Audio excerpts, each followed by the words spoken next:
Show, vamos lá. Bom, gente, primeiro boa noite aí para todo mundo. Para quem não me conhece, aí, só me apresentando rapidinho. Meu nome é Gustavo Pieve, né? Eu sou engenheiro eletricista, formado pela Unifei, Universidade Federal de Itajubá. Sou mestre em engenharia elétrica também pela mesma universidade e atualmente sou aluno do doutorado, né? E trabalho na empresa Braspel, aqui em São Paulo. Trabalho justamente em um fabricante de TP e TC. E eu trabalho aqui justamente desenvolvendo alguns modelos, alguns estudos nessa área de ferro-ressonância, né? Então, assim, tanto que dentro do contexto, já aproveitando, fazendo um link aqui com toda a apresentação, esse assunto, geralmente o pessoal faz uma análise sistêmica, né? Como que qual o comportamento do sistema que vai empurrar o TP, no caso, né? Que é o tema do nosso bate-papo aqui. Qual a condição sistêmica, né? Que vai colocar o TP na condição de ferro-ressonância. Mas isso aí é o que acontece normalmente. Tanto que até tem um pessoal, às vezes, que me procura para fazer alguns estudos nesse sentido. Só que, assim, eu acho que o que menos tem, assim, em termos de contribuição acadêmica até, é o oposto, é o pessoal fazendo análise do equipamento, olhando para o sistema. Então, aqui, eu vou tentar trazer um pouquinho de como é a análise que a gente faz dentro da fábrica, né? Uma análise que, assim, esse tema ele é muito, muito vasto e ele é um tema bem difícil de abordar porque ele envolve toda a parte não linear dos transformadores. Então, a gente tem esse problema da não linearidade, né? E aí a gente acaba não tendo matemática suficiente, por exemplo, para poder modelar o sistema e tudo mais. Mas, enfim, só para a gente não se delongar demais aqui, vou iniciando aqui, a gente já começa a bater um papo melhor sobre o assunto. Então, vamos lá. Essa segunda IEC, né, 61869-102, ferro-ressonância é o fenômeno que se refere às oscilações não lineares no núcleo, né? Então, tá um errinho aí. Mas no núcleo ferromagnético de transformadores, devido à presença de capacitâncias presentes no sistema, bem como com fontes de tensão em série ou em paralelo. A ferro-ressonância também ocorre devido à presença de capacitâncias parasitas presentes na parte construtiva dos transformadores de forma geral. O que eu quero dizer aqui? A primeira parte, a gente tem... O que são capacitâncias no sistema, né? Geralmente são cabo muito grande, aí dependendo... Por exemplo, uma coisa que eu falo para o pessoal, né? Tamanho de cabo importa, a altura que o cabo está, muitas vezes, também importa. Então, tem os cabos blindados também, esses cabos, eles têm uma capacitância um pouco mais alta, né? Então acaba influenciando nos TPs. A gente está falando aqui de TPI, né? Que é 36 kV. E uma das coisas que essa norma chama atenção é que ela, se você for olhar a norma no pé da letra, ela é uma norma para TPC. Mas como que a gente faz para simular essa coluna capacitiva, digamos assim, que é o que tem no TPC? Justamente o cabo. Então, a gente, normalmente, se a gente consegue fazer alguns ensaios que simulem a ferro-ressonância. É muito difícil fazer, porque é muito difícil você acertar a condição, né, por causa das capacitâncias e tal.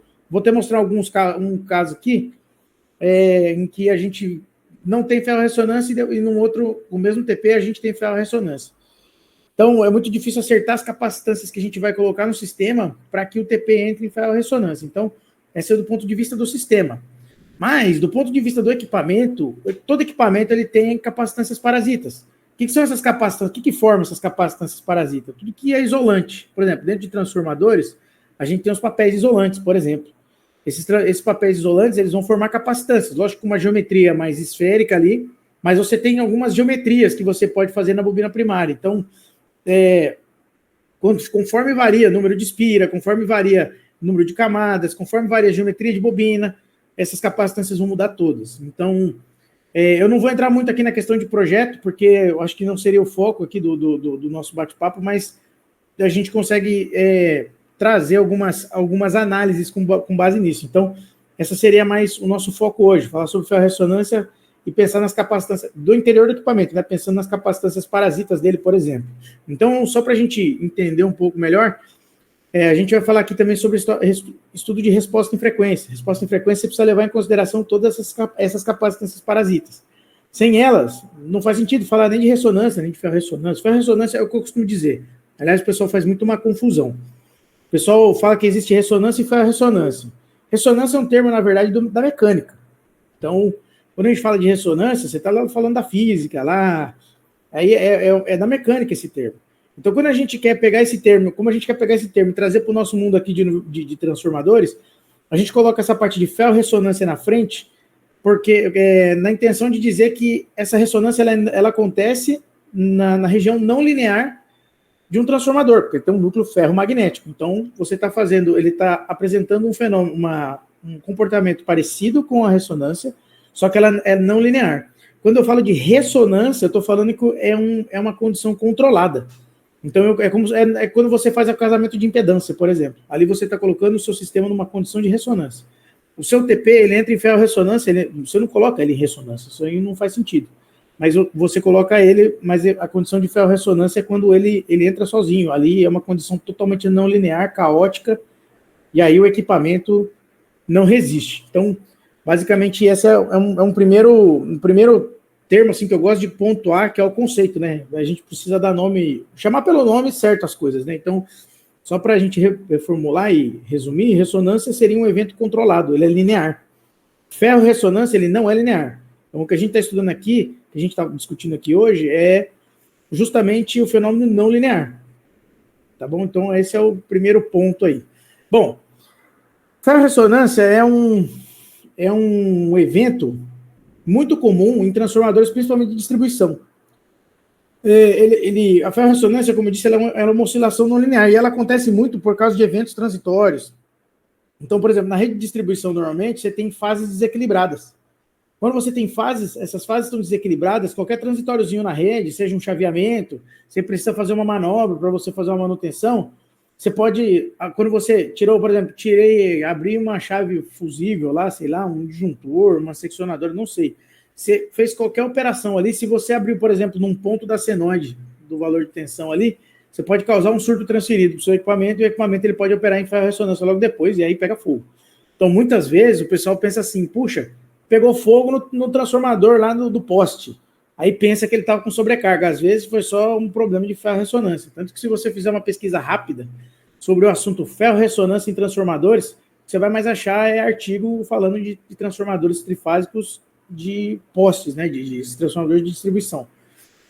No meu caso, quando eu resolvi estudar esse tema, foi quando eu percebi que estava acontecendo muito desse problema com TPs em parques eólicos. E na época, eu lembro que eu fazia alguns estudos para alguns parques eólicos e eu fiquei interessado nesse assunto. Falei, cara, está acontecendo alguma coisa, a gente precisa resolver, né? Engenheiro é tudo igual, né? Vê um problema e vai pesquisar como resolve. E aí, conversando com alguns colegas de campo, eu lembro que na época um colega que trabalhava comigo, ele fazia bastante ensaio, né? Ele trabalhava muito com ensaio de TP.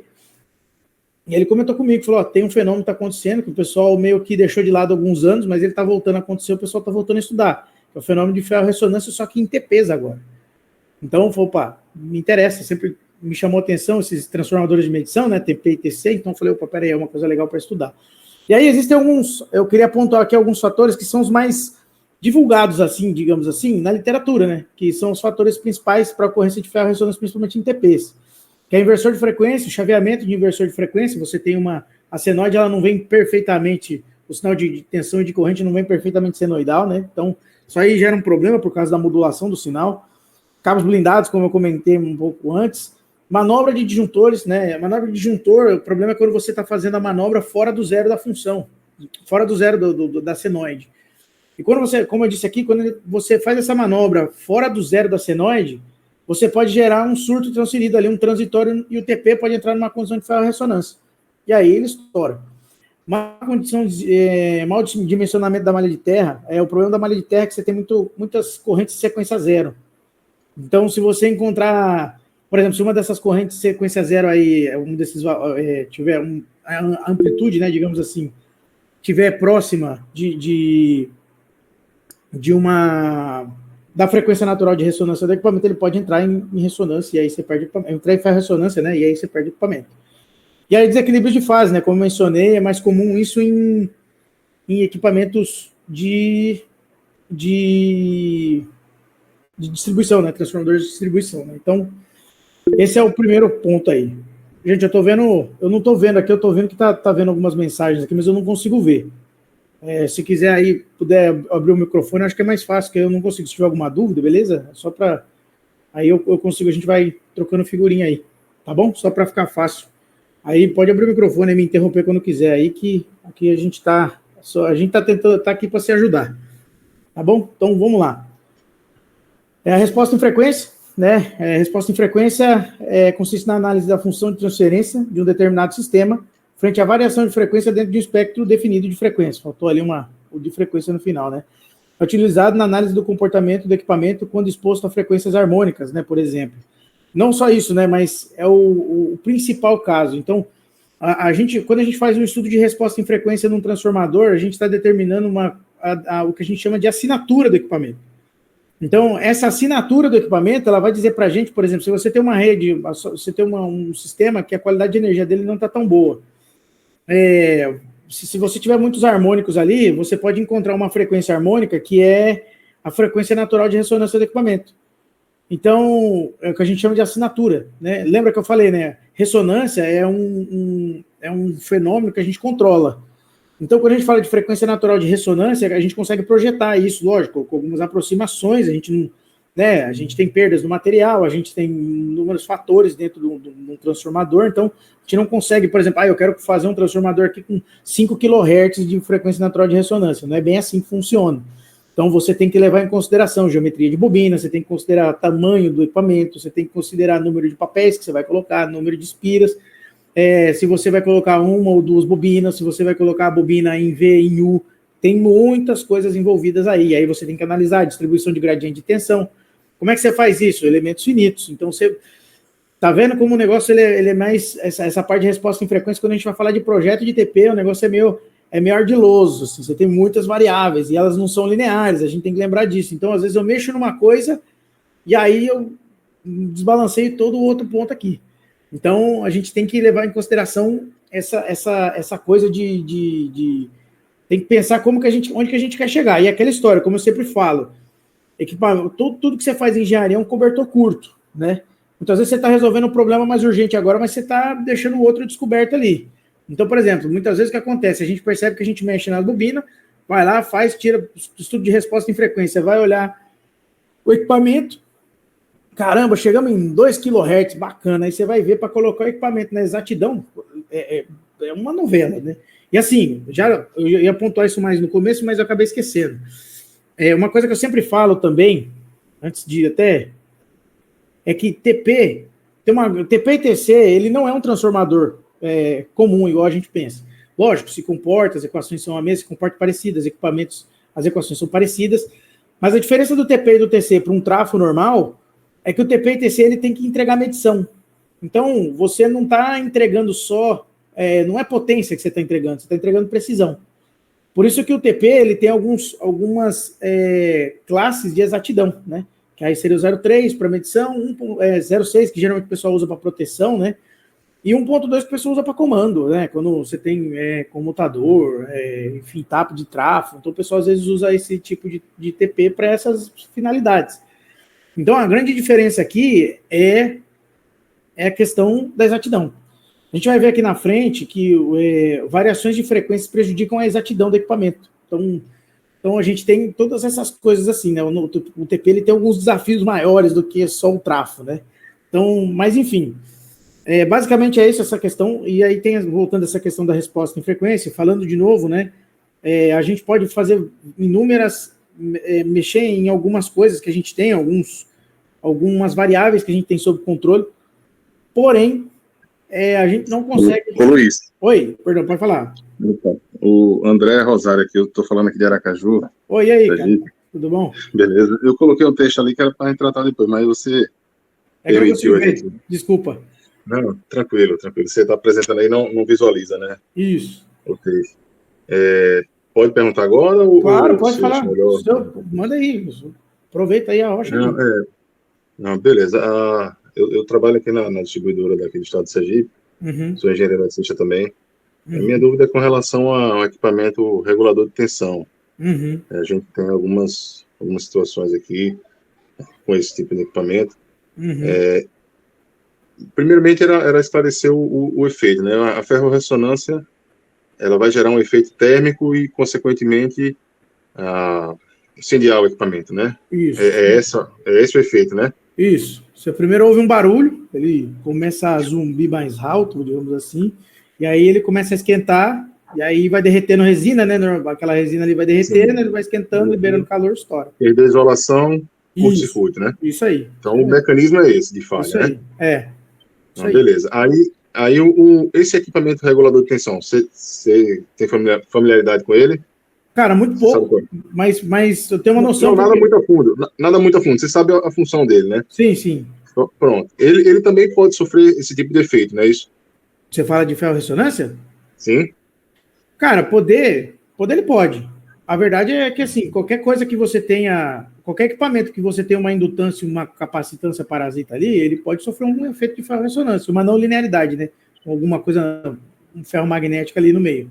Só que o que acontece? Geralmente, quando você vai... A gente vai aqui na frente, você vai entender um pouquinho melhor o que acontece na ferrorressonância. Você tem que... É meio que um encontro de frequência.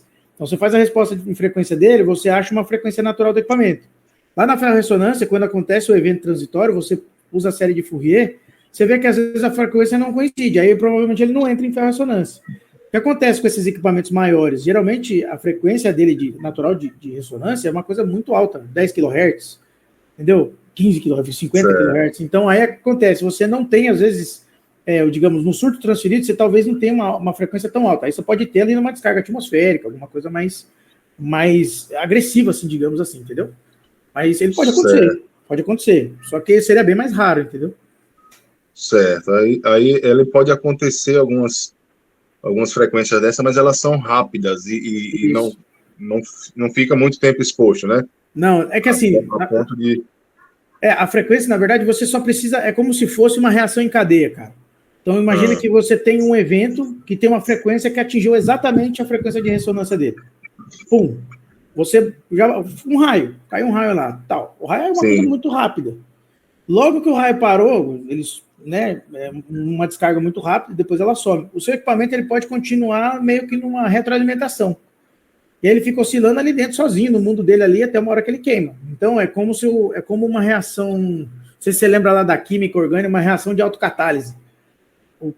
Você tem uma reação, você está pegando reagente, ele está virando, nos produtos, ele está virando um catalisador da reação. E aí ela vai se consumindo toda até uma hora que ela se destrói. É mais ou menos isso.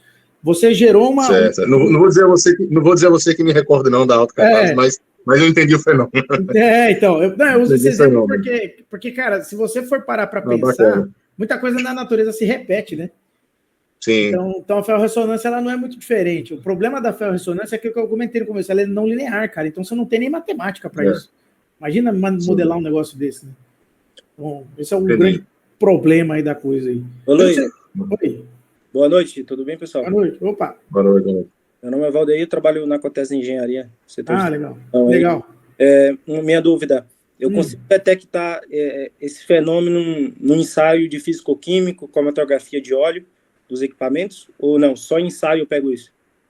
Rapaz, agora você fez uma pergunta interessante. Não sei te dizer assim, de bate-pronto.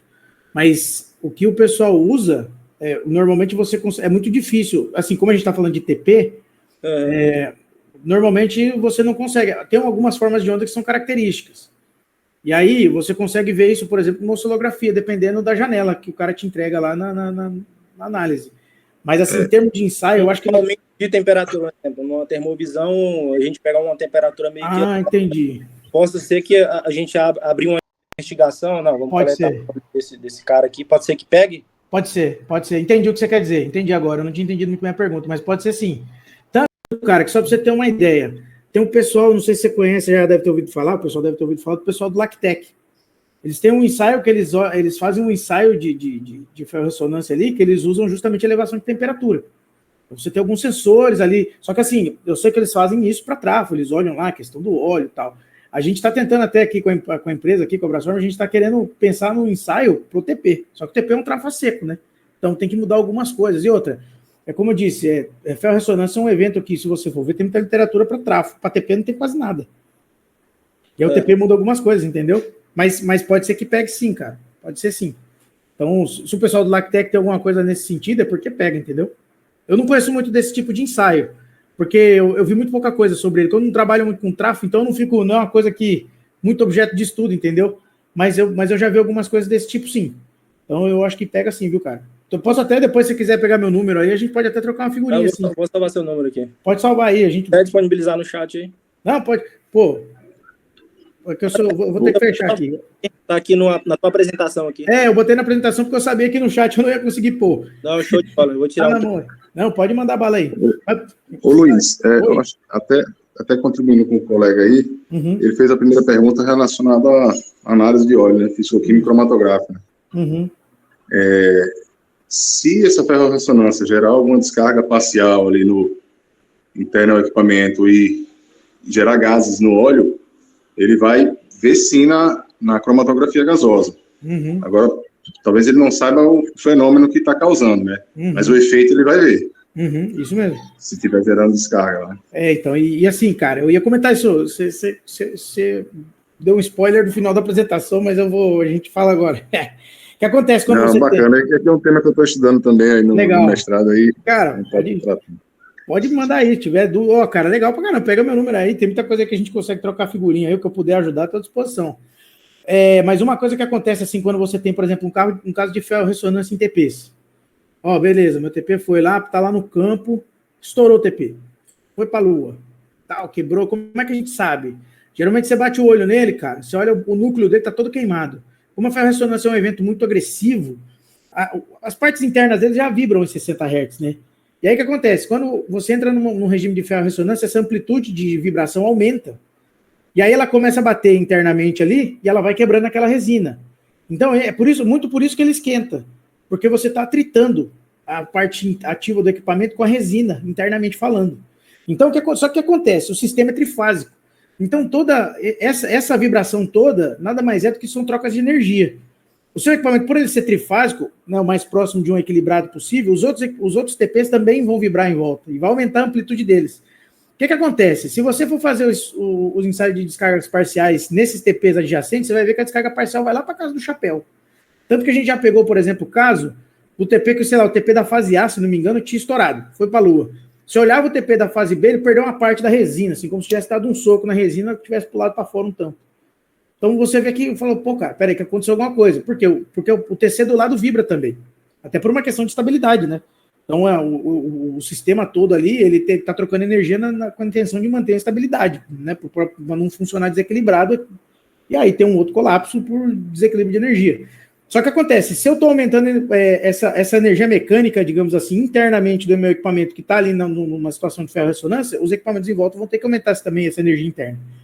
Eles vão absorver, vão vibrar, a vibração vai ser maior, e aí por eles ficarem batendo ali dentro, as descargas parciais vão aumentar. Então, quando você tem um fenômeno de ferro-ressonância, o equipamento está batendo mais. Como ele está se batendo mais, a chance de aumentar a descarga parcial é muito maior. Então, mais ou menos essa explicação aí. Tem todo um estudo mecânico disso aí que a gente faz também, que, assim, ele não é tão simples, porque eu não sou da área de mecânica, mas eu acabo tendo que me embrenhar para esse lado, porque a gente quer explicar o fenômeno e a gente quer entender como é que o equipamento está chegando assim, né? Então esse é o primeiro ponto. Pô, o que está acontecendo aqui? Por que um equipamento estourou? Eu lembro que a primeira vez que eu vi, eu fiquei intrigado, acho que umas 2 semanas, cara. Por que o equipamento aqui um estourou, o outro só perdeu um pedaço da resina aqui? Porque o outro também vibra, né? Então tem toda essa questão aí da ferro-ressonância. Mas mais para frente aqui, eu acho que a gente começa a falar um pouco melhor dessa parte mecânica aí, eu acho que aí tem bastante coisa aí. Se tiverem ideia de ensaios, se tiverem experiências aí, compartilha aí, a gente vai trocando figurinha. Eu só estou compartilhando aqui o que eu vivencio aqui, mas eu não sei tudo não. Aliás, estou longe de saber. Tem muito para aprender também aí, tenho certeza que vocês têm muito para agregar. Então, bom, mas né, voltando a essa questão da resposta em frequência, quando a gente vai fazer estudo de resposta em frequência, lembra lá atrás que eu falei que a gente tem que levar em consideração as capacitâncias parasitas do equipamento. Para isso, a gente tem algumas faixas de frequência que você tem que pensar nessas capacitâncias. E aí, para a gente fazer, por exemplo, fazer uma simulação de resposta em frequência, fazer um estudo de transitório, a gente precisa pensar nessas capacitâncias. Então, aqui tem um primeiro modelo que a gente usa, que esse aqui é o transformador aí, é o circuito equivalente do transformador. Isso aí a gente tá cansado de ver. Esse aí ele não tem capacitância nenhuma, mas você olha embaixo a faixa de frequência que eu uso, de 0,1 kHz até 3 kHz. Por que? Quer dizer que a capacitância não existe? Ela existe, só que ela não é tão perceptível, porque a frequência é muito baixa para que você tenha como que eu vou dizer, a presença dessa capacitância parasita aí. Aí então a gente despreza ela. Mas o que acontece? Se a gente aumentar aqui de 50, 60 até 20 kHz, aí a gente já não consegue mais desprezar essa capacitância. Então essas capacitâncias elas representam algumas partes do meu transformador. Então, para você ter uma ideia, essa capacitância aí de frente aí, C1, C2, entre H1 e H2, o pessoal chama dela de capacitância de surto. Essa capacitância, para mim, determina a minha frequência natural de ressonância do equipamento. Então, quanto menor a minha capacitância, essa capacitância aí, maior a minha frequência de ressonância. Minha assinatura do TP. Vamos usar o termo mais convencional, que é a assinatura do TP. Então, quanto menor essa capacitância aí, maior a assinatura do TP. O que acontece aqui? Essa capacitância diz para mim qual é a frequência que o seu equipamento aguenta sem entrar numa região de autodestruição, digamos assim.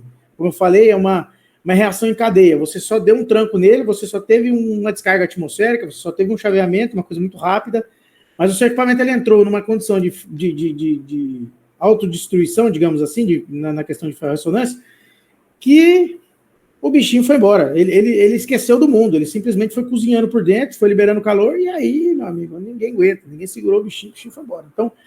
Então essa capacitância de surto, para mim, ela determina a minha assinatura do TP. Essa capacitância que a gente vê em cima aí, que está CN por 2 aí, essa capacitância entre primário e secundário, digamos assim, ela diz para mim, ela é um modelo, assim, bem simplificado, do carretel. Então, essa capacitância, para mim, ela ajuda a amortecer a sua ferro-ressonância. Onde eu quero chegar? Pela norma, quando você vai fazer um estudo de ferro-ressonância, você tem que olhar a corrente no primário e a tensão no secundário. Porque no caso da ferro-ressonância, a tensão sobe. Aí o que o pessoal pensa? Nossa, subiu a tensão aqui, porque a tensão no primário subiu. Só que, na verdade, a tensão no primário não sobe, ela continua a mesma coisa. O que está aumentando é a frequência. E aí, todo mundo lembra lá da reatância capacitiva? Eu esqueci de pôr essa formulazinha aqui para ficar fácil de enxergar. Mas se você for lembrar da formulazinha da reatância capacitiva, era 1 sobre ômega C. Se eu aumentar a minha frequência, aumentar o meu ômega, o meu XC, que é a reatância capacitiva, diminui. E aí a tendência não sei se vocês conseguem ver a minha setinha. Consegue ver minha setinha aqui, só para eu mostrar o caminho aqui? Dá para ver sim. Positivo, então ver? Sim. Então imagina o seguinte, ó. Essa capacitância aqui que eu estou falando para vocês, quando eu tenho uma corrente com a frequência é muito alta, essa capacitância, assim, quanto mais alta a frequência, mais próximo de um curto vira a reatância capacitiva. Isso aqui vai passar mais próximo de um curto, a corrente vai passar, porque a frequência é muito alta. Na hora que ela for circular aqui, se você for lembrar aqui agora no indutor, aqui é o contrário. Aqui o XL é ômega L. Se eu aumentar a frequência, não vai aumentar a minha reatância indutiva agora aqui? A corrente no meu secundário aqui ela é a mesma, só que eu aumentei a minha reatância indutiva. O que vai acontecer com a tensão? Lei de Ohm. Vai subir minha tensão. Então, se você for fazer lá, por exemplo, você vai fazer uma análise, você olha lá no secundário. Ah, nossa, tem 5 PU de tensão. Cara, provavelmente, se você for detalhar melhor, você vai ver que a frequência que está ali, a frequência da corrente que está circulando ali é de aproximadamente 5 vezes a sua frequência nominal. Então, você já tem esse pequeno grande problema, eu costumo dizer. Então, só para dar uma recapitulada aí, para a gente não ficar muito obscuro, essa primeira capacitância aqui, ela diz para a gente a assinatura do TP. Certo? Então, ela vai dizer para mim qual é a frequência natural de ressonância do equipamento, onde ele entra em ressonância. Quanto menor essa capacitância aqui, maior vai ser a minha frequência. É a mesma equação, X é igual a ômega C, 1 sobre ômega C. Então, se eu aumentar se eu diminuir isso aqui, a tendência é a minha reatância aumentar. Se aumentar a minha reatância, a questão da envoltória do transitório lá, o transitório é menor, então ela vai segurar mais qualquer surto transferido, né? Ela vai conseguir amortecer melhor. Essa capacitância aqui, do secundário, ela para a gente, para quem, principalmente para fabricante de TP, ela é a mais importante, porque ela é quem ajuda a determinar a exatidão do equipamento. Quanto maior essa capacitância aqui no secundário, mais difícil colocar na exatidão. Então você começa a ter problemas aqui. Se ela for muito grande ainda, toda a sua corrente basicamente vai circular por esse ramo aqui, ó, ramo magnetizante, o ramo do secundário dele, do enrolamento secundário. Praticamente, se essa capacitância aqui for muito alta, por exemplo, e ele estiver circulando aqui, só tensão no secundário, no caso de ferro-ressonância, pode chegar a 10, 12 PU, pode subir absurdamente. Então, tem todas essas questões assim que a gente fala, né? Tem tudo isso aqui envolvido. Esse caso aqui, de 50, 60, vamos botar de 60 a 20 kHz, 60 Hz, né, no caso, a 20 kHz, é o que a gente mais usa, porque assim, a gente não pega casos muito específicos de surto transferido, né? Então acaba que a gente não precisa ir tão longe assim, até porque medir essas capacitâncias aqui não é um negócio muito fácil, não. Só para vocês terem uma ideia, quando eu tenho que fazer um ensaio de resposta em frequência na Brasform, eu gasto um dia inteiro fazendo, só por causa de ter que medir capacitância. Isso aqui dá um trabalho que vocês não têm noção. E assim, é muito difícil ainda medir, porque elas são muito pequenas, e aí você pode não ter muita precisão do instrumento, então a gente tem todas essas questões envolvidas, dá bastante trabalho. E aí, se a gente quiser pegar o caso mais geral possível, que aqui já entra, por exemplo, eu vou fazer um estudo para como é que fala? Sei lá, um raio, agora um transitório de alta frequência, né? Tem 2 slides iguais aqui, mas tudo bem. Isso aqui, ela vai mostrar para mim, é a mesma coisa, né? Só que agora a gente tem essa capacitância própria da bobina. Essa capacitância própria da bobina aqui, se você tiver uma frequência muito alta, simplesmente isso aqui vai virar um curto, você vai pular, literalmente, o seu enrolamento primário. Então, é aqui que entra, por exemplo, perda de isolação, curto entre espiras, por exemplo.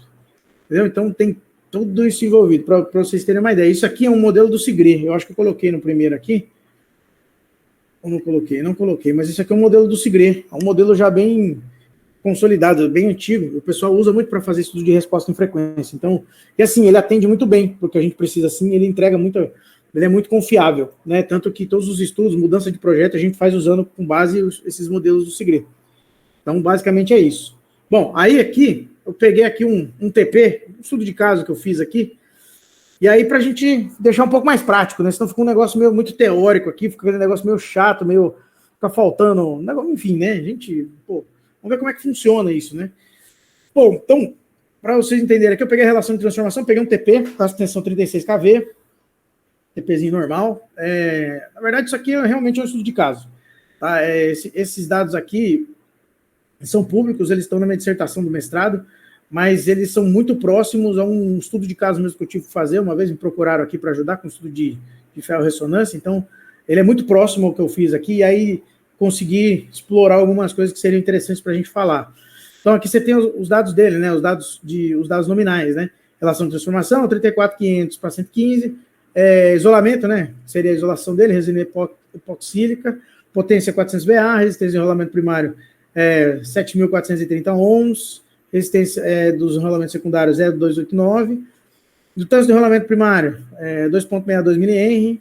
Indutância no enrolamento secundário, 1.3, e aqui estão todos os dados. Se vocês quiserem aí, depois aí, eu disponibilizo isso aí para vocês darem uma olhada aí com calma.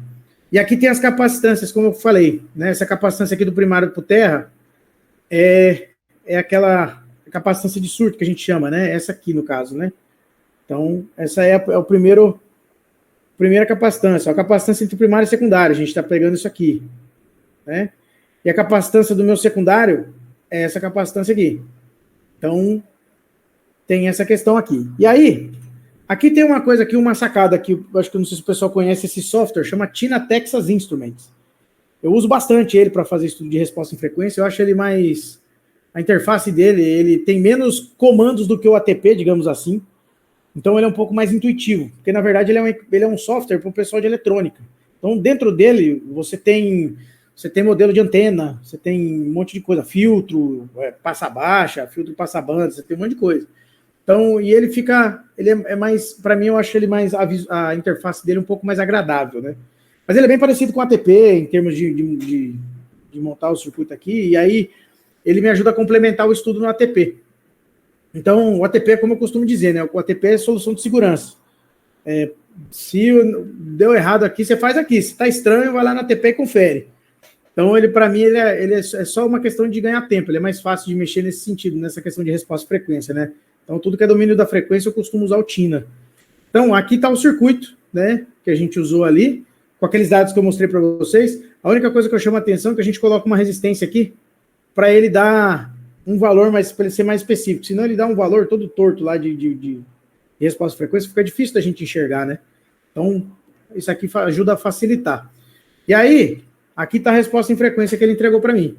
Se a gente for olhar aqui, 100 Hz aqui, ó, ele está entre 200 e 300 Hz aqui, não é isso? 200, 300 Hz aqui, a gente tem uma tabelinha aqui que a gente consegue levantar. Isso aqui é o que a gente chama de diagrama de Bold. O que acontece? A gente faz duas análises. Aqui é a minha relação do erro. O erro de medição. Isso aqui, quando chega aqui embaixo, aqui o meu erro de medição é o máximo possível. Então, aqui a minha frequência, por exemplo, só para entender, vamos arredondar para 240 Hz. Seria o sexto harmônico.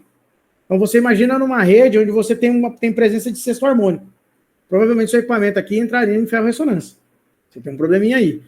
E aí, outra coisa que a gente analisa é o ângulo. É o lugar onde o ângulo zera. Lembra? Quando a gente está falando de ressonância, ferro-ressonância, enfim, a gente tinha que anular a nossa parte reativa, né? Aquela parte da reatância capacitiva e reatância indutiva. Para anular isso aí, se você anular isso aí, você fica com um equipamento puramente resistivo. Aqui tem um outro motivo do equipamento esquentar. Ele está totalmente resistivo. É como se você tivesse um chuveiro dentro de resina, dentro de óleo ali, ele vai esquentando, porque é só uma resistência, você está jogando só energia fora. Então, aí o que está acontecendo? Está virando calor. Por princípio das perdas Joule mesmo, né? Então, aí você... Então, aqui já explica algumas coisas para a gente, né? A gente já consegue tirar algumas informações. E aí, aqui, tem uma coisa interessante. Essa tabela, a gente gera desse diagrama de Bold. Olha só aqui que interessante. Eu coloquei aqui o harmônico, né? Aqui você tem mais ou menos as frequências, né? E aí você começa a olhar aqui, olha as tensões no secundário aqui, ó. Lá nos 60 Hz, pô, tá dentro, ó. Você tem uma variaçãozinha de frequência, tem a simulação, você tem passo de integração, você tem uma série de coisas. Então, não vai dar exatamente o que você vai medir, porque a simulação, ela ajuda você a tomar decisões, mas não dá para reproduzir a realidade 100%, né? Então, você tem aqui, ó, relação simulada, a relação dele é 300. Ó, tá bem mais próxima da relação nominal, tá vendo? Esse aqui é o ângulo dele lá, o ângulo de fase da função de transferência. Isso aqui é a minha tensão no secundário, ó. Aqui, ó, que belezinha, ó. 60 Hz, tranquilo. Tem um ângulo aqui, tranquilo. Tem uma coisa interessante, que quando você vai fazer a função de transferência, na hora que a gente faz a conta lá, o que é a função de transferência? Estou pegando a minha variável de saída, dividindo pela minha variável de entrada. Então, você excita o sistema com a sua... Está entrando corrente e está saindo tensão, certo?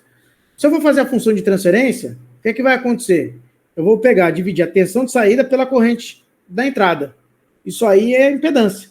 Então, isso aqui, você está variando a impedância com a frequência. Então, esse aqui é o grande ponto. Por que o TINA me entrega ele de ponta cabeça?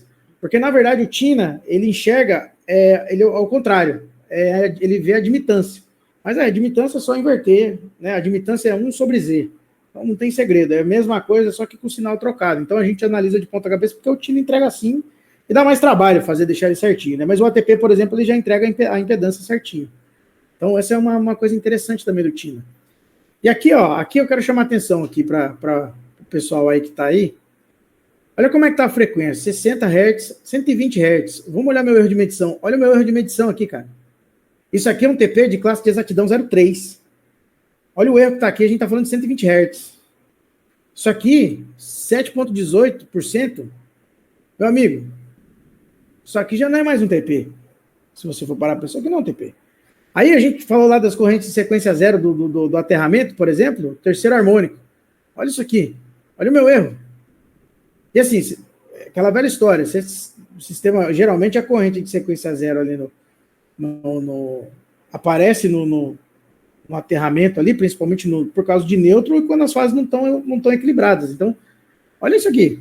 Pô. E aí, o que está acontecendo? Ó, eu coloquei esse valor quebrado aqui, porque aqui provavelmente é onde ele entra em ferro-ressonância. Ó. Olha só para você ver. O ângulo está mudando de sinal. Ó. Então, ele está em alguma coisa aqui dentro. Ó. Aqui dentro está a frequência dele. Aí você tem um passo de integração, mesma coisa do ATP. por causa do passo de integração, a gente não consegue cravar, bater o martelo, nesse ponto, mas a gente consegue ter uma noção de onde está a frequência de ressonância. Ela está aqui mais ou menos no quarto harmônico. Então, por exemplo, se você tiver um quarto harmônico na rede aí, de alguma maneira aí, eu sei que harmônico par aí é um negócio extremamente destrutivo para a rede. Se você tiver um harmônico par aqui, seu equipamento pode ir para casa do chapéu. Então, e aqui você olha lá de novo, ó, a relação simulada, olha aqui a relação aqui, ó. Olha a variação de relação aqui, ó. Isso aqui, conforme a relação varia, o meu erro vai variar também, ó. Olha só como é que tá variando. Olha aqui, ó, aqui é o maior erro, ó. Então aqui provavelmente ele tá aqui, tá nessa região aqui, a minha frequência de ressonância. Então você vê, por exemplo, o que a gente faz muito na empresa, às vezes o cliente chega bravo pra gente, estourou meu equipamento, mas a gente pede uma medição de qualidade de energia, você vai achar lá todos esses harmônicos lá, terceiro, quinto. Falei, cara, terceiro, quinto harmônico aqui, às vezes a gente consegue. O que a gente fez? A gente mudou o projeto e a gente conseguiu tirar os equipamentos que a gente tinha numa frequência de ressonância de próximo de 300 Hz, a gente conseguiu jogar eles para 900. Então, assim, não que a gente tirou o problema, não existe mais ferro-ressonância, não é isso. Mas ele vai entrar nesse regime de ferro-ressonância lá na frente, por mudança de projeto, estudo de resposta em frequência e tudo mais. Só que acontece, o pessoal às vezes vai fazer uma medição lá, por exemplo, o cara chega pra gente lá e mostra 11º harmônico. Aí eu falei, caramba, cara, a gente tá no 15º, os caras parecem que estão correndo atrás da gente, entendeu? Então, pô, a gente chega no 15º e aí agora tá no 10º, antes ia até o 7º, 8º, agora tá no 11º. Falei, nossa, Jesus amado. Então, essa é a proposta. Quando a gente conseguiu resolver esse problema fazendo a mudança de projeto, diminuindo a capacitância do primário, aquela capacitância de surto que eu falei para vocês. Então, como que a gente diminuiu aquilo? A gente mudou geometria de bobina. Como que era a geometria da bobina antes? Pô, você tinha uma bobina inteirona, agora você tem duas, aí você tem a distribuição de tensão, você tem que ver lá, sei lá, o tipo de enrolamento, se tem mais papel, se tem menos papel. Lógico que muda a configuração de acordo com o cliente, de acordo com a demanda, né? Então, isso aí tem várias... Aí, a parte de projeto, aí seria digamos assim, um bate-papo à parte, para se entender. Então, mas tem uma mudança toda. Então, aí até convido o pessoal aí, se alguém quiser conhecer a Brasform aqui em São Paulo, o pessoal aqui gosta de receber o pessoal aí para compartilhar, né? A gente gosta de dividir conhecimento aí. Conhecimento não ocupa espaço, né? Então, a gente gosta de dividir ele aí para agregar aí com os colegas. Então, esse aqui é o nosso simulação de resposta em frequência. Agora a gente começa a falar de ferro-ressonância de fato. Até aqui, a gente só lançou a base da casa. Então, aqui, agora, a gente começa a falar, realmente, de fato, do fenômeno transitório, que é o que interessa para a gente, que, inclusive, é o que eu realmente me interesso mais aqui. Não que a resposta em frequência não seja importantíssima, ela é importantíssima para eu definir, tomar decisões no estudo de ferro-ressonância. Então, tem muita gente, às vezes, que pergunta para mim, cara, meu equipamento vai entrar em ferro-ressonância? Eu falei, não sei, a gente precisava olhar uma resposta em frequência antes, precisa fazer uma simulação, precisa ver o que vai acontecer. Porque às vezes ela pode ser que ela não entre. Então tem todas essas questões, né? Aqui está um modelo que está na norma, né? A norma que apresenta para a gente isso aqui. Então aqui a gente tem um modelinho de uma subestação, né? Você está vendo aqui que aqui você tem aqui é um disjuntor, você tem um TCzinho, aqui está o seu TPC, né? No caso aqui, né? Então o TPC ele já está aqui na entrada da subestação, né? Você vai ter aqui acho que é a seccionadora que ele está usando, já tem a entrada de linha. E aí naquela história na subestação você tem o TP, né? Já tem um para-raio. Então, você tem as duas coisas ali. O que acontece quando o seu TP entra em ferro-ressonância na subestação? O para-raio pega fogo, sem explicação. Do nada, você vê, pegou fogo entrando no para-raio, o que aconteceu? Provavelmente é o TP que estava entrando em ferro-ressonância. O seu para-raio virou como se fosse uma carga de amortecimento. E aí, ele amorteceu ali, mas ele pagou a conta. Você perdeu o para-raio. Assim, não sei, né? Para-raio costuma ser mais barato do que um TPC, né? Então... Às vezes é melhor sacrificar ele, né? Não sei. Aí, o pessoal que trabalha com para-raio aí, me desculpa se eu estiver falando alguma besteira aí, eu até se puder, se tiver alguém aí, puder corrigir alguma coisa aí, pode ficar à vontade, tá? Bom, é isso aí. Então, esse aqui é o nosso modelo que a gente vai colocar no ATP. Agora a gente vai para o ATP, né? Então, mas antes da gente chegar no ATP, a gente tem que ver o que a gente vai simular, né? Senão não faz sentido. Então, esse aqui é o nosso sisteminha, o que a gente quer simular. Aqui é o circuito que a norma propõe. Então, aqui, você pode prestar atenção numa coisa. Lá na resposta em frequência, a gente tinha todo aquele monte de capacitância, lembra? Aqui a gente só tem uma. Tá vendo essa capacitância aqui? Isso aqui, pela norma, são as capacitâncias parasitas que estão no disjuntor. Essa aqui é do disjuntor. Isso aqui seria só todas essas capacitâncias aqui que a gente montou, estão todas aqui, basicamente. Essa capacitância aqui, a gente praticamente despreza ela. A capacitância que, para a gente, ela não aparece aqui para os níveis de frequência que a gente vai ter. Então, a norma põe, mas não muda tanto assim. Como é uma simulação, é aquela história, né? Simulação a gente quer chegar próximo, a gente não consegue simular exatamente o que acontece na vida real, mas a gente chega próximo e consegue tomar decisões, né? Então, esse aqui é um modelo do circuito que a gente simula usando o ATP, né? A gente tem aqui a nossa fonte, e aí tem aqui a impedância da fonte, né? Que a gente coloca uma impedância associada aí, tem aqui uma modelagem bem simplificada do disjuntor, bem simplificada mesmo, mas já dá para ter uma ideia, né? A gente consegue ter algumas ideias aqui, tirar algumas conclusões. Aqui a gente tem a capacitância representativa do TP inteiro, né? E aqui entra o TP. Isso aqui tudo é meu TP, ó. Impedância no primário, resistência de magnetização, indutância de magnetização. Aqui a gente tem os enrolamentos, né? Tem enrolamento 1, enrolamento 2. Lembra que no ATP, tudo é referido ao primário. Então, a norma, ela já meio que coloca tudo referido para o primário também. Então, já fica mais fácil para você montar também. Então, tem essa coisa que já facilita bastante a vida da gente, né? Então, aqui está o caso, aquele TP que eu usei ali, que eu mostrei para vocês mais tarde, aqueles dados, essa é a curva de saturação dele. Por que a gente precisa dela? No caso de ferro-ressonância, no transitório, o seu equipamento ele satura muito rápido. E essa saturação, esse transitório de saturação, digamos assim, é que faz o seu equipamento entrar numa condição de ferro-ressonância. Então, aqui a gente está olhando aqui a nossa curva de saturação e vendo onde é que ele vai saturar. A gente já tem uma noção aqui do que vai acontecer, a corrente e tal. Mas, agora aqui, e aí o que acontece? Depois de simular isso aqui, eu esqueci de botar um gráfico aqui também, mas depois de simular esse modelo, a gente chega aqui. Essa aqui é a primeira forma de onda que a gente tem na saída do aquele TPzinho. Só que você bater no olho nisso aqui, você fala, cara, ele entrou em ferro-ressonância. E será? Olha a corrente como tá. A corrente tá bonitinha. Você tem esse transitório aqui, que provavelmente isso aqui deve ser um inrush do TP, uma corrente de inrush. Como é que a gente sabe? A gente faz para matar isso? Lembra que eu falei? A gente faz a resposta em frequência para saber se a frequência que vai aparecer num evento de chaveamento, por exemplo, que é o nosso caso aqui, o que a gente está estudando, se vai aparecer a frequência natural de ressonância dele. Lembra que o nosso equipamento, ele está entrando aqui, a frequência natural de ressonância dele está lá no quarto harmônico, né? Que seria aí 240 Hz, mais ou menos. Então, vamos ver aqui o negócio. Usamos uma série de Fourier do próprio ATP. E olha aqui, você quase não tem quarto harmônico aqui. Dificilmente ele traria em ferro-ressonância aqui. Provavelmente isso aqui seria só uma corrente de inrush mesmo, um transitório comum.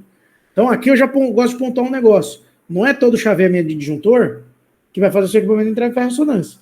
Não é todo chaveamento de inversor que vai fazer o seu equipamento entrar em ferro-ressonância. Você tem toda uma condição que é muito difícil acertar. Mas... Luiz. Oi, pode falar.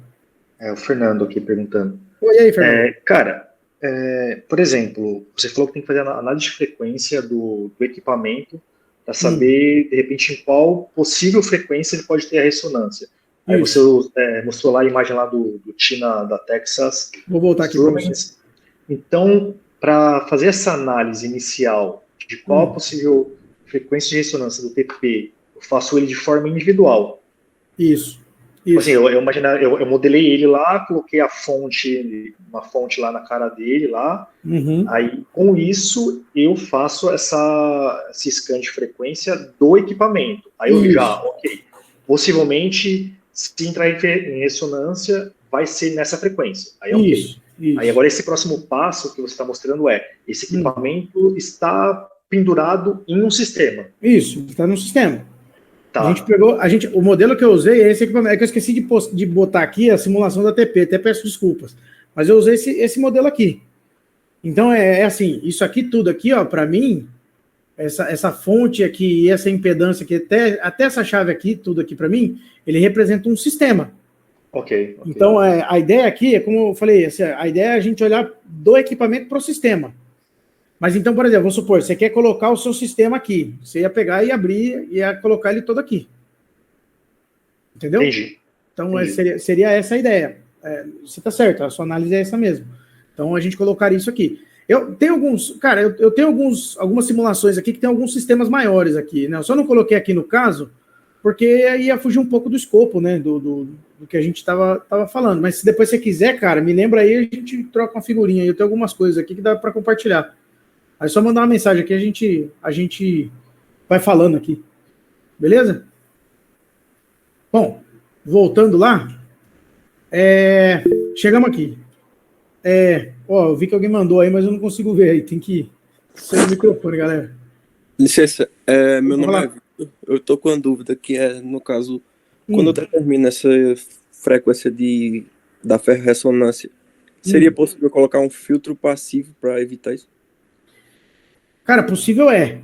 Tanto que tem muita gente que está estudando algumas formas de circuitos que você acopla junto no secundário do TP. Eu ia falar disso mais no final ali, né, algumas saídas que o pessoal usa em campo.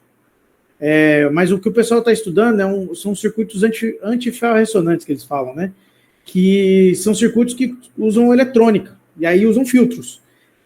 E aí tem lá dentro uma eletrônica toda que aí já foge do meu conhecimento, mas eu sei que tem uma parte de inteligência artificial aí que o pessoal está usando para encontrar padrões e aí projetar filtros que esse tipo de circuito possa tomar algumas decisões e tirar o equipamento automaticamente da condição de ferro-ressonância. Como que a gente resolve o problema de ferro-ressonância? O pessoal coloca um resistor com metade da carga de exatidão num dos secundários do TP. Geralmente o pessoal, por exemplo, principalmente em parques eólicos, lugares onde você tem inversores muito grandes, o pessoal compra o TP com mais de um secundário. E um dos secundários é destinado a usar uma carga, que o pessoal chama de dump. Esse dump, por exemplo, vamos supor lá, você comprou um TP, você vai olhar lá a especificação do seu TP. Meu TP é 03 P75. O que eu estou dizendo? A classe de exatidão dele é 0,3 e ele tem que manter a exatidão para 75 VA no secundário. O pessoal pega metade desse 75 VA, que dá 37,5, calcula, acha um resistor e aí pendura num dos dois secundários. O outro secundário fica o medidor. Então, para que o pessoal faz isso? Você deixa a sua exatidão no talo. O seu equipamento fica com a exatidão no talo. Qualquer oscilaçãozinha, qualquer transitório, você já perde a exatidão. Mas você tem menos chance de perder ele por ferro-ressonância. Então, tem essa questão toda aí. Eu ia colocar aqui um caso, mas aí a gente ia abrir um outro leque aqui, assim, aí eu acho que ia gastar bastante tempo, mas é isso que o pessoal faz, assim, basicamente, bem básico mesmo. Então, é uma solução. Se você quer, por exemplo, se eu estou num parque eólico, o que eu faço para resolver o problema, para garantir que meu equipamento não vai estourar, pelo menos? É melhor você perder exatidão do que você estourar seu equipamento e matar uma pessoa, né? Então, o que você faz? Pendura ali uma carga resistiva ali no secundário dele. Mas tem gente estudando já para criar filtros, para criar circuitos, para criar tecnologia para que a gente coloque. Já tem equipamentos já, inclusive. Tem um equipamento que chama ferrodump. Eu esqueci, acho que é turco. E aí você acopla ele no secundário e ele fica ali monitorando. Se o seu equipamento tiver uma distorção característica de ferro-ressonância, ele já toma algumas decisões para o seu equipamento. Ele filtra aquele sinal e o seu equipamento sai da condição de ferro-ressonância. Então, tem um pessoal já trabalhando nisso aí. E é interessante, é muito interessante. E aí, gente, só para continuar aqui, como eu falei, aqui a gente tem só um in-rush, e aqui a gente tem a frequência a gente tem aqui o nosso espectro harmônico, né? Que são as frequências que estão aqui dentro, né? Que compõem esse sinal distorcido aqui. E aí, olha só, a gente tem um quarto harmônico aqui, mas não tem nada aqui quase, ó. Quase nada aqui. Então, muito difícil falar assim. Quando o assunto é ferro-ressonância, é difícil você falar assim, não teve, bateu o martelo. Não é bem assim que as coisas funcionam. Mas aqui, não tem quase nada. Pela simulação aqui, eu não falaria para você, e aí, aconteceu ferro-ressonância? Olhando aqui, eu ia falar para você, não teve. Não teve. Então, dificilmente. Teve um transitório aí, uma corrente de in-rush, teve alguma coisa aí que aconteceu aí, uma magnetização, mas ferro-ressonância aqui não aconteceu, não. Agora, pegando o mesmo TP, alterando as capacitâncias, essas capacitâncias aqui Só alterei essas capacitâncias aqui. Deu trabalho achar, mas achei, né? Olha como que ficou o próximo caso. Agora o negócio ficou feião. E aqui tem uma coisa interessante. Isso aqui é curva de tensão. Olha a tensão aqui. Está em 800 volts. Isso aqui é no secundário dele. Então, 800 volts no secundário que é 115. Imagina. E agora aqui, ó. Olha a corrente. Isso aqui, ó. Essas correntes pontudas aqui, cara. Característica clássica de ferro-ressonância. Isso aqui, ó. Eu guardava aqui a cara dessa corrente, ó. Se você olhar essa corrente aqui em uma oscilografia, se você olhar essa corrente aqui numa simulação, se você encontrou isso aqui em algum lugar, como eu disse, em ferro-ressonância a gente não bate o martelo, é muito difícil você bater o martelo, mas você já pode abrir o olho aí, ligar o radar e falar assim, ó, cara, provavelmente aqui já teve um caso de ferro-ressonância. E aí, pra gente tirar a prova, olha como é que tá o espectro harmônico dele. Pegamos o quarto harmônico aqui. Olha o quarto harmônico aqui, onde é que tá. Meu camarada, você tem dúvida que isso aqui entrou em ferro-ressonância? Então, isso aqui ajuda muito a gente. E provavelmente, se você for botar na prática, é isso que acontece. Então, o ATP entrega para a gente o ATP é uma ferramenta violenta para esse tipo de estudo, né? Bom, e aí, no final, concluindo aqui... Oi, pode falar. Desculpa te cortar aí no meio da fala, Não. só para não perder aqui a pergunta. Pode falar. Essa mudança que você fez para encontrar um ponto de ferro-ressonância foi em quem, especificamente? Você aqui, ó. aumentou ou diminuiu alguma capacitância? Eu aumentei essas capacitâncias. Elas aumentaram. Mas não é uma regra, tá? Então, para o caso do TP que eu peguei para simular, aumentou aqui, achei as capacitâncias. Depois eu fiz meio na pressa, no dia eu estava um pouco de sono, aí faltou algumas informações, peço desculpa mesmo. Mas essas capacitâncias aqui, eu aumentei elas. Principalmente essa aqui, ó. Aumentar essa capacitância aqui, a tendência é a sua frequência de ressonância, lembra lá atrás da resposta de frequência? Ela diminuir. Então, é mais fácil você encontrar a frequência de ressonância quando isso aqui aumenta. Então, essa é a tendência, mas é como eu disse, não é uma regra. Então, achar a questão da ferro-ressonância é um pouco difícil, assim, para você fazer simulação, para você fazer estudo, para você fazer ensaios, né? Tem alguns ensaios que dá para fazer já. Então, é meio difícil, mas é possível, né? Então, na verdade, eu aumentei ali, né? Não sei se era essa a pergunta. Isso, era isso mesmo. Então, era isso aí. Eu aumentei. Aqui, cara, se você quiser, por exemplo, você vai fazer um estudo. Aqui, o que eu uso quando eu tenho que fazer um estudo? Às vezes o cara me liga assim, o cliente me liga assim, cara, Gustavo, estou precisando de um estudo para saber se o meu TP ele vai entrar em ferro-ressonância. Você pode me ajudar? Eu falei, posso. Me manda as características do seu TP, me manda aí os seus modelos, e aí eu vou avaliar aqui. O que eu peço geralmente, ou eu corro atrás, por exemplo. Isso aqui, para mim, é o modelo de um disjuntor. Então eu vou lá e pergunto pro cara, falo, cara, você tem essa capacitância aqui? Geralmente o fabricante do TP, ele tem que ter essa capacitância aqui. Porque isso aqui é meio comum o cara medir.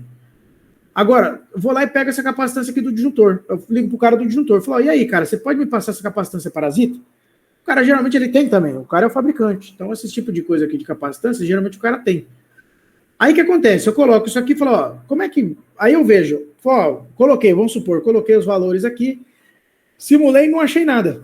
Não entrou em ferro-ressonância. Aí eu vou falar pro cliente, cara, não entrou em ferro-ressonância, seu equipamento tá tudo bem, pode usar aí pela simulação aqui.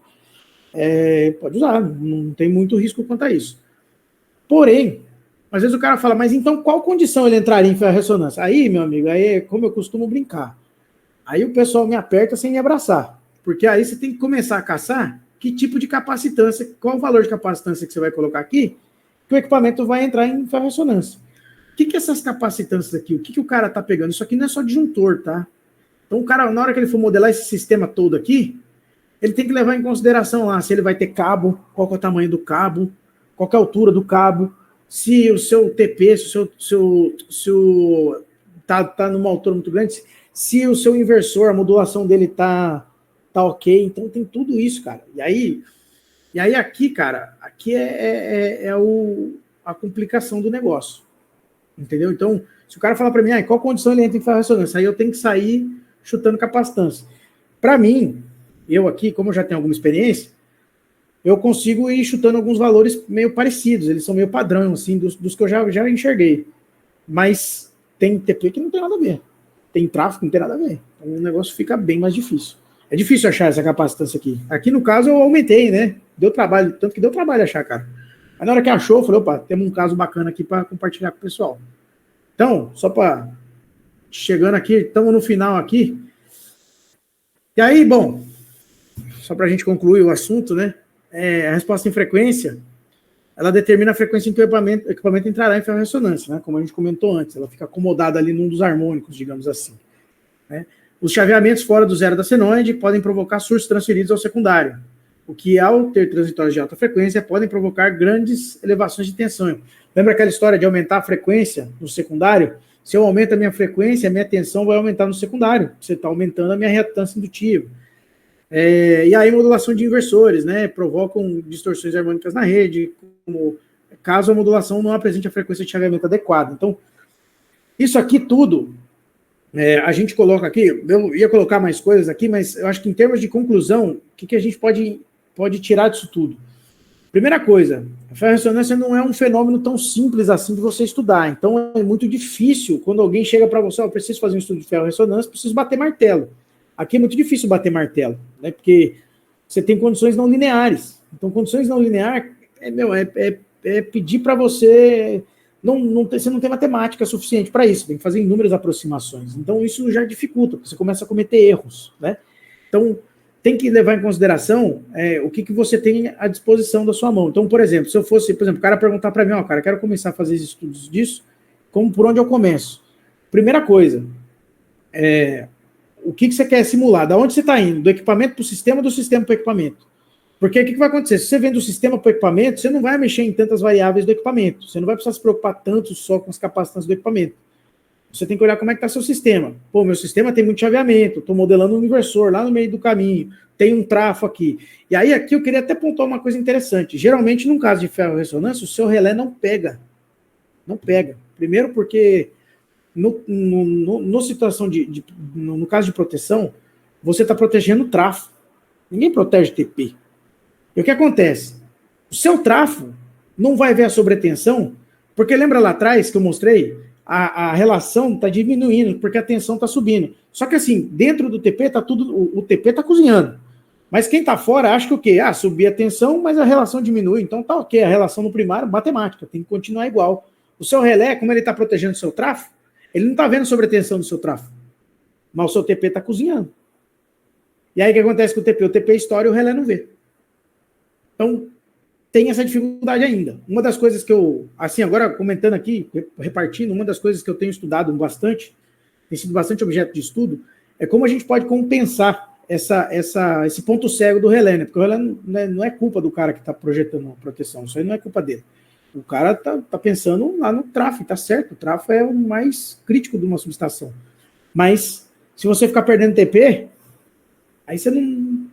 Aí não funciona, né? O negócio fica toda hora morrendo, né? Então senhores, é mais ou menos isso.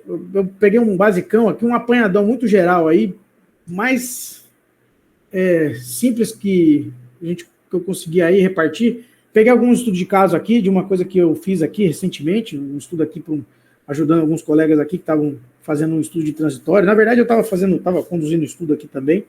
Então, aproveitei esse caso aqui para compartilhar com vocês. É isso aí, gente. Então, se vocês tiverem alguma dúvida, alguma coisa que eu possa ajudar, comentar alguma coisa aí, só falar. Luiz, Fernando, Oi. Boa noite. Oi, aí, Fernando. Cara, então, pelo que eu entendi é o seguinte, imagina que você vai estudar se há uma possibilidade de ocorrer ferro-ressonância em TP, por exemplo, de um parque, solar ou eólico. Tá. Esse parque lá, a configuração clássica dele lá é uma linha, 1, 2, 3, enfim, transformadores de potência e uma série de alimentadores ali no TT4,5. Certo. E saindo lá, 5, 6 alimentadores. A quantidade de cenários, então, que eu teria que estudar para saber se em algum deles pode ter o ferro-ressonância é algo meio que fatorial, assim. Isso. Eu tenho que estudar não só configurações diferentes, mas você comentou no começo que em sistema de distribuição lá, que às vezes pode ter uma fase desbalanceada, isso também já pode... Pode ser um caso também. Você falou isso. Então, ou seja, dentro desse caso de um parque, um circuito lá, eu tenho um disjuntor que a própria dispersão de polos do disjuntor faz com que ele feche em momentos diferentes, isso já pode também ocasionar uma ferro-ressonância, ou seja, infinitos cenários, praticamente. Exatamente. Então aí você vê qualquer dificuldade que você tem de estudar isso. Então, por exemplo, imagina que agora você imagina a minha situação. O cara chega para mim, tanto na fábrica quanto fora da fábrica, quando eu vou fazer algum estudo, alguma coisa, o cara fala, cara, meu TP estourou, ele me mandou uma foto. Aí eu bato o olho e falei, putz, foi ferro-ressonância. Aí esse cara vai olhar para mim assim e falou, então, cara, preciso provar numa simulação, um relatório que foi ferro-ressonância. Como que a gente vai fazer? Meu amigo, da onde que surgiu isso? Tipo, veio do disjuntor? Veio do cabo, que está mal dimensionado? Veio do aterramento? Veio do seu inversor? Entendeu? Tem uma série de coisas aí, cara. Teve uma descarga atmosférica lá no meio da linha, e aí esse transitório que gerou na linha aí, a linha, beleza, a linha se balanceou ali, a distribuição, mas o TP, nesse meio transitório, o que aconteceu com o TP? Entendeu? Então, você fala, caramba, nossa, às vezes, e aí, tipo assim, você não tem o que fazer, porque como você falou, é fatorial o negócio. Você tem muita coisa, você tem muitas possibilidades, tantas possibilidades que você fala, gente, é muita coisa, cara. Então, a ferrorressonância é um fenômeno bem difícil de você determinar coisas. Por isso que eu falei, é muito difícil você bater martelo na ferrorressonância, entendeu? Foi ferrorressonância, beleza, como é que você sabe? Tem muita característica, né? Não tem esse jeito, tem isso, tem aquilo, mas, peraí, da onde veio? Aí, da onde veio que é o que, aí judia, cara, judia. E aí, olha, só para você entender, um caso que eu peguei aqui uma vez, o cliente estava com um problema lá, estourou uns TPs dele, o cara chegou para mim e falou, estourou os TPs, a gente não sabe o que está acontecendo. E aí eu falei, cara, me manda a oscilografia para eu dar uma olhada, porque que acontece? Geralmente eu olho os tipos de falta também, né? Às vezes você tem um curto fase terra, que também pode acontecer, do TP lá, deu um curto fase terra em algum lugar da subestação lá, que o seu TP pode ter entrado em ferrorressonância. Deu um curto, depende do curto, né? O fase terra é o mais comum, né? Mas, tipo assim, deu um curto lá. Eu olhei e falei, putz, não tinha nada. Tinha dado o curto do cara lá, não foi um curto, o TP estourou mesmo. Falei, rapaz, o que aconteceu aqui? Não tô achando, né? E aí ele me mandou, aí eu pedi para ele, falei, cara, você tem medição de qualidade de energia? Ele falou, tenho, me mandou. Aí na medição de qualidade de energia me atinou um negócio, porque a frequência que mais tinha lá, eu não lembro se era 500, 600 Hz. Não, era menos, a frequência de ressonância do cara era 300 Hz. Quinto harmônico, é verdade. Ele tinha bastante presença de quinto harmônico lá. Aí, como eu falei, né? Falei, se tem presença de quinto harmônico aqui, provavelmente esse TP entrou em ferrorressonância. O cara falou, cara, então a gente precisa provar pro cara que entrou em ferrorressonância e a gente precisa fazer o estudo aqui e mostrar para ele, né? E aí vamos, gente, modelar, montar no sistema, botar na TP, né? Fiz o estudo de resposta de frequência no ATP, no TINA, pro cara, pedi, me manda aqui as capacitâncias pra gente ter uma noção. Fiz, tal, bateu com a frequência natural de ressonância dele, tal, cheguei, mostrei pro cara, pro cliente, né, do cliente do meu cliente, digamos assim. O cara virou e falou assim, cara, não quero essa resposta. Eu falei, caramba, cara, já é tão difícil achar o negócio, o cara ainda vem me dar uma dessa, fala que não quer essa resposta. Eu falei, nossa. E aí, cara, eu sei que no final lá, assim, eu só era o cara para desempate, sabe? Era um problema de outro cliente lá. O cara me contratou e falou assim, cara, a gente precisa só de um desempate de um cara para falar que foi ferrorressonância, porque ele já sabia. E aí a gente olhou, fez a simulação, a gente olhou e falou, nossa, cara, tá com todas as características aqui, cara, de ferrorressonância e tal. O cliente até, aí, o cliente que desenrolou lá com o cliente dele. Mas assim, quando o cara falou assim, cara, eu não sei assim, né, o que eu queria comentar é que, dá trabalho você achar o lugar. E aí depois, olhando, né, desculpa eu comentar, olhando a oscilografia, da onde que estava vindo as correntes harmônicas, né, que estavam botando o TP em ferrorressonância, era para o aterramento. Tinha alguma conexão errada lá, alguma coisa mal projetada no aterramento lá, mas a malha de aterramento dele estava mal feita. Que aí a gente conseguia ver as correntes de sequência zero lá e tal, e aí na hora que a gente colocou essa corrente de sequência zero na simulação, o TP, entregou todas as formas de onda lá, que a gente viu lá, falando, o TP entrou em ferrorressonância. Então tem todas essas questões aí, cara. Então, a ressonância é complicado, mas assim, tem universo, tem campo para todo mundo. Se você ser um cara, me interessa por isso, muita gente tem problema com isso hoje em dia, porque você está tendo que acoplar cada vez mais eletrônica de potência com equipamento, os tradicionais, entre aspas, né, que são os TPs convencionais e tal. Então, tem todas essas questões, né?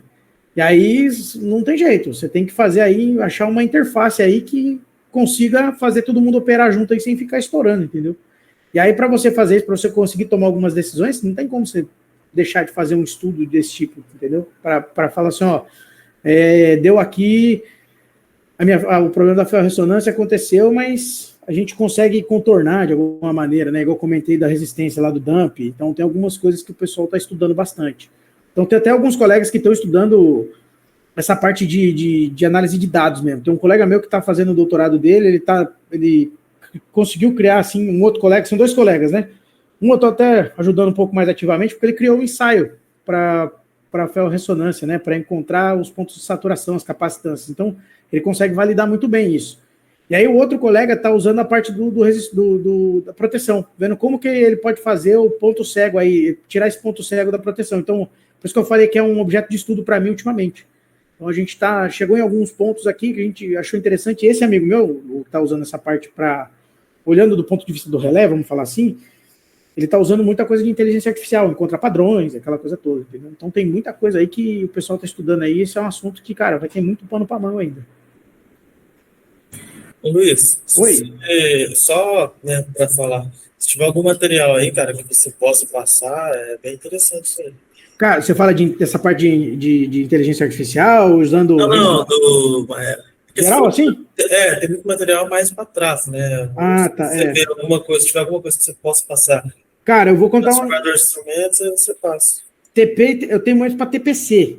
TPI, cara, eu acho que se você digitar no YouTube aí, nada, no YouTube, se você digitar aí no Google Scholar da vida, acho que você só acha minha dissertação de mestrado, cara. Tem muito pouca coisa de TPI. E assim, o pessoal em parque eólico, por exemplo, usa TPI, né? Usa muito TPI, né? Então, você vai usar no alimentador lá, TPI. Então, mas eu passo sim, cara. Só me lembra, manda uma mensagem para mim no WhatsApp aqui que eu compartilho aqui. A gente vai trocando figurinha assim. Obrigado. Não, que isso. Bom, Gustavo, oi. Separei umas pequenas perguntas aqui durante a apresentação. Opa, vamos lá. Vou fazer aqui rapidinho. Primeiro, esses valores de capacitância do TP, você sugere valores típicos de alguma referência? Porque até acha em norma ou algum livro de transitório o valor de X capacitância para TP, assim, de modo mais abrangente, mas não separando primário, secundário. Você tem alguma referência pública aí de artigo ou livro que dê para achar ou é só fabricante? Cara, eu não vou mentir para você, de artigo, assim, literatura, eu nunca vi nada. Mas até é bom você falar, porque dá para a gente pesquisar alguma coisa aí. Porque, assim, a gente faz em fábrica. Geralmente isso é uma informação do fabricante, entendeu?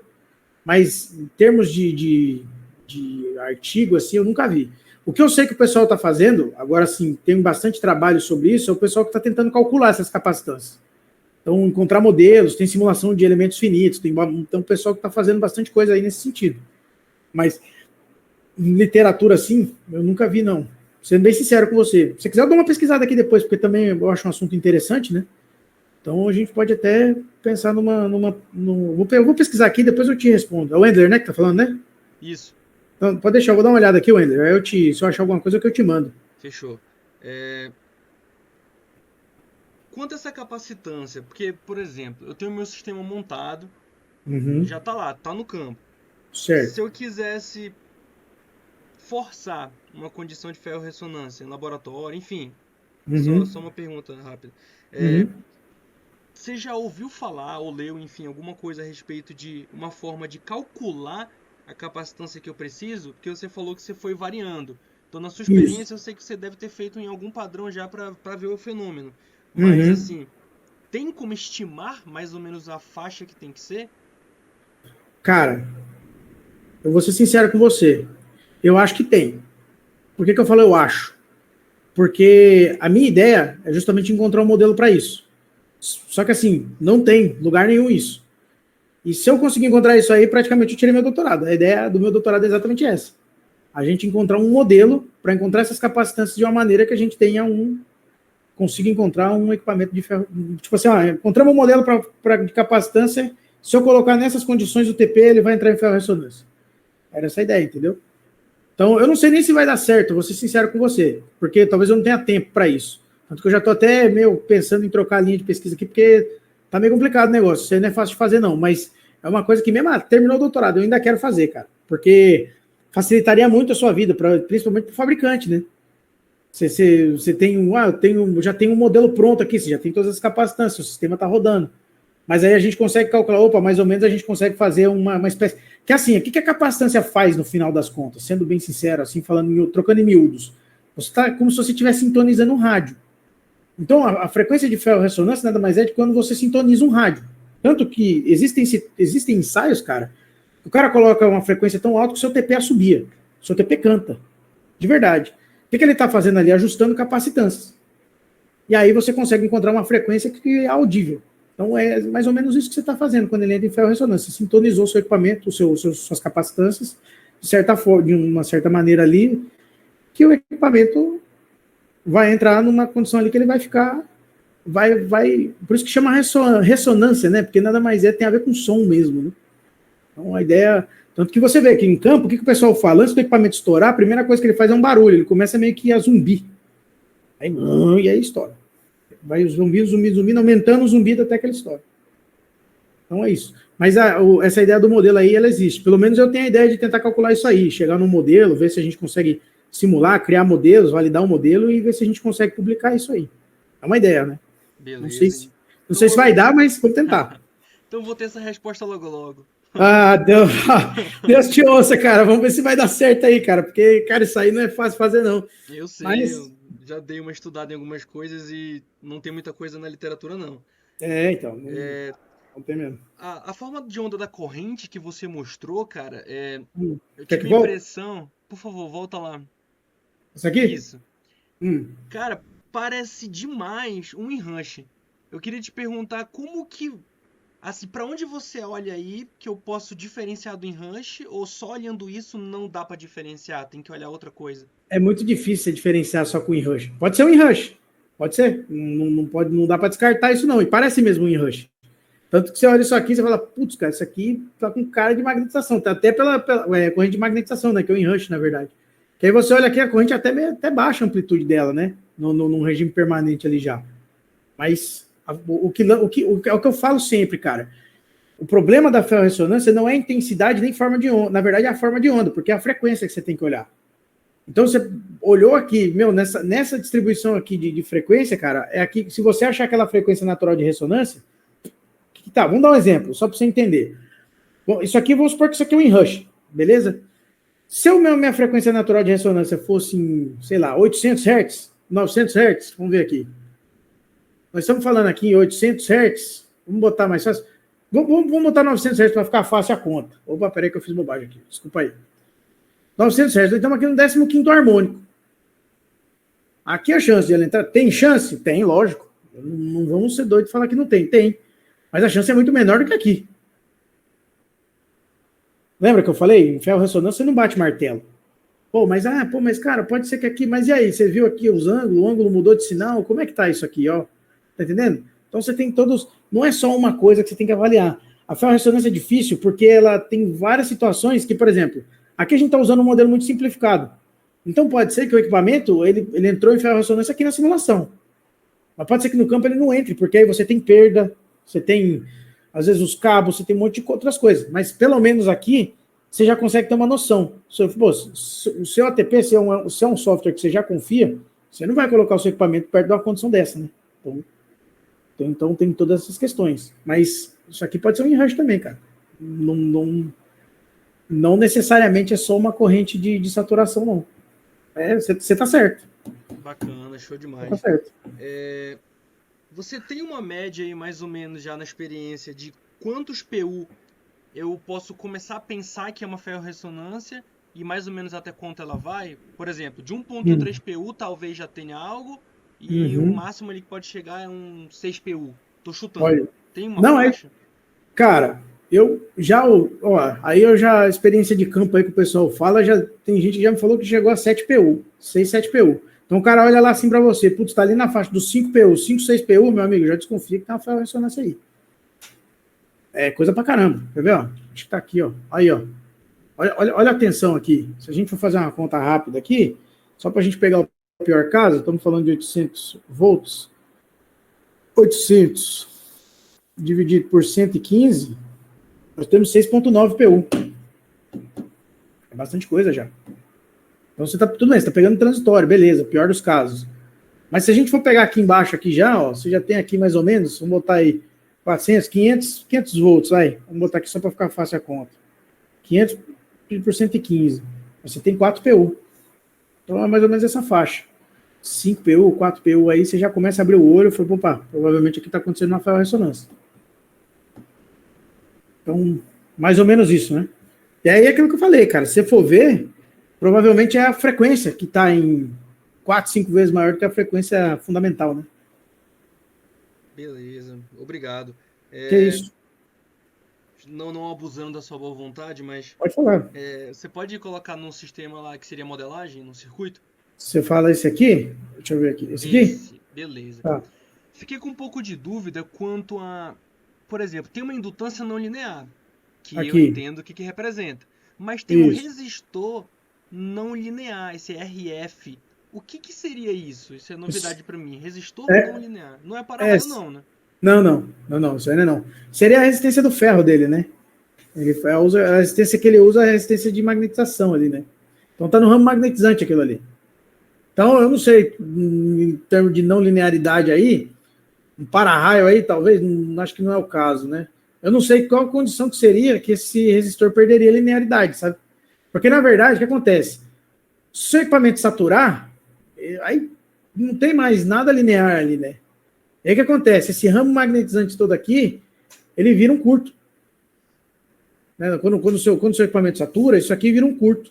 Então, provavelmente, isso aqui vai deixar de existir, né? Porque você vai passar tudo para cá. Ô, Luiz. Oi.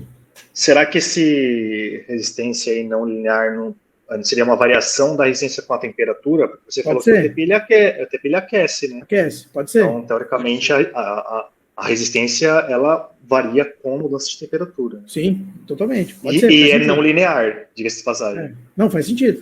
Para mim faz sentido. Pode ser. É que quando a gente está estudando ferro-ressonância, você não está vendo tanto essa resistência, né? Você está olhando só a parte indutiva, né?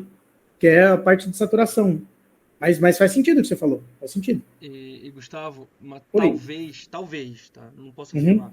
É porque para um circuito de simulação, eu não vejo, por exemplo, no ATP, como faria um resistor variar a resistência por temperatura. Porque eu não estou jogando temperatura como variável, né? Então, assim, eu acho que para a simulação talvez não seja. Mas nós temos também que lembrar da questão do efeito skin, né? A resistência ela também varia com frequência. Então talvez seja algo relacionado a isso. Não sei. Não, faz sentido. Faz bastante sentido. Porque assim, eu acho que isso aqui já faria sentido para quem está fazendo um ensaio, por exemplo. Então, para ele, por exemplo, se ele precisa modelar alguma coisa, lá no ensaio, aí ele precisa levar em consideração essa temperatura. Boa, sim, concordo. Entendeu? Porque aí o que o cara tá fazendo?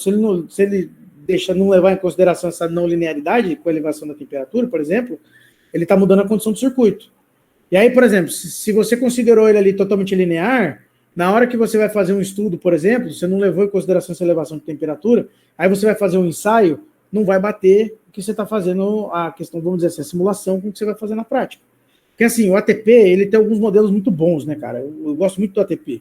Eu sou até suspeito para falar do ATP, porque, o ATP me salvou de cada rojão, que é impressionante. E assim, ele tem modelos muito bons e a parte de como é que fala, de processamento do ATP, ele já tem boas aproximações para isso. Então, isso torna o ATP um software bem preciso, né, para o que você precisa fazer, principalmente nesse tipo de estudo. Então, cara, assim, erros vão acontecer, porque não tem como, você tem muitas variáveis ali, é muito difícil você modelar todas perfeitamente. Então, como você tem, e aí tem nessa questão da temperatura ainda, eu acho que o ATP nem tem, porque na verdade seria mais uma simulação mecânica, né? Seria mais uma parte mecânica, e aí talvez o ATP não tenha. Tanto que uma das coisas que eu pretendo muito fazer, eu só preciso de aquela história, né? Tempo a gente não tem, a gente arruma, né? A minha ideia era pegar, por exemplo, colocar um TP, pegar uma condição de ferro-ressonância do TP, tipo esse aqui, e ver como é que está a distribuição de campo magnético dentro dele. Distribuição de campo em geral, porque você tem campo elétrico lá dentro, né? Você tem tensão, né? Então, a minha ideia era olhar num software de elementos finitos. Qual era a distribuição de campo lá dentro, onde tem maior concentração, as quinas, olhar lá a questão das equipotenciais, ver o que a gente consegue achar, olhar a distribuição de campo magnético, e aí tentar entender o que acontece no núcleo dele mesmo, quando o equipamento entra em ferro-ressonância. Tipo, ele saturou de uma vez, beleza. Você tem as fronteiras ali, né, que é a limitação do núcleo e tal. O que aconteceu na hora que você chaveou, ele entrou em ferro-ressonância? Talvez com um método de elementos finitos, aí um software desse, tipo um Ansys Maxwell da vida aí, talvez a gente conseguisse enxergar algumas coisas interessantes, entendeu? Nessa fronteira, digamos assim. Mas aí é aquela história, precisa de tempo, não é uma coisa fácil, eu nunca vi trabalho falando disso, então daria um trabalhinho para fazer. Mas seria legal, eu penso em fazer ainda. Bacana, entendi. Em relação a esse secundário, não é necessário representar mais as capacitâncias e algumas outras características? É mais pro lado primário mesmo? Você fala aqui? Tipo aqui? Por exemplo? Eu digo naquela mesma figura, que seria o lá teste, né, normativo. Ah, você fala aqui? Isso, o primário tá representado explicitamente, né? A capacitância, a indutância não linear, mas o secundário tem muito interesse na modelagem ou nem tanto? Então, é que o secundário ele interessa para a gente, para exatidão. Então, quando você está fazendo um estudo de transitória, você já não está preocupado se o seu TP vai medir. Você está preocupado ele não vai estourar. Entendeu? Então, a capacitância ali, e geralmente a capacitância no secundário, ela já é muito mais alta. Aliás, ela é, deixa eu ver aqui. Ela costuma ser muito mais alta do que a do primário. Então, a do primário, ela é mais... Por isso que ela chama capacitância... A do primário chama capacitância de surto. Porque ela está recebendo toda a frente... O transitório está batendo primeiro ali naquela capacitância do primário, que é essa aqui, né? Está batendo tudo nela. É como está batendo tudo nela ali, ela que está segurando... Ela que vai determinar se o TP vai entrar em ferro-ressonância ou não. Então, é mais interessante, pelo menos... Não que não seja interessante, ela é interessante pra caramba, você precisa dela. Porque é aquela história, TP precisa entregar precisão, né? Não está entregando potência. Quem entrega potência é trafo. Né? E o trafo, beleza, importante, você tem que, como eu sempre digo, você tem que proteger o trafo. Ele é o queridinho da subestação, você não tem o que fazer. Só que no TP, no caso do TP, você tem que entregar a exatidão. E aí? Só que assim, é mais fácil o TP estourar ou medir, é mais fácil ele estourar no caso de ferro-ressonância. Então, como agora a gente conseguiu pelo menos evitar o caso de ferro-ressonância, né? A gente conseguiu diminuir isso aí. Agora a gente começa a pensar em como a gente vai medir mesmo numa condição transitória. Então a gente está evoluindo com o equipamento nesse sentido, entendeu? Esse é o próximo passo, digamos assim. Mas assim, aqui para a norma, o pessoal não se atentou tanto a esse detalhe. Beleza, tranquilo. Você tem pela sua experiência, essa questão, por exemplo, no exemplo que você mostrou, era um exemplo aí que deu na faixa de 240 Hz. Deixa eu ver aqui. Na prática dos TPs que você já trabalhou, a frequência que ocorre a ferro-ressonância propriamente dita, fica nessa faixa de quarta, quinta, sexta harmônica ou isso varia demais? Geralmente fica nessa faixa aí. Vai ali da quarta até sexta, sétima harmônica, você ainda é mais ou menos essa faixa aí. 420 Hz. Wendler, posso complementar essa pergunta? Assim? Já é a minha dúvida. Aqui, na verdade, faz parte assim, do que eu ia perguntar, eu estava com a mão levantada. O ensaio de frequência, ele não te devolve como resposta quais são as frequências que o equipamento entra em ressonância, se tiver esse ensaio? O ensaio de frequência que você fala é tipo usando um sweeper, o pessoal usa? O IFRA. O FS. Um Fra-Analyzer da vida? Isso, ele não te dá como resposta quais são as frequências que o equipamento entra em ressonância, esse ensaio? O Fra-Analyzer, cara, ele é um equipamento voltado para trafo.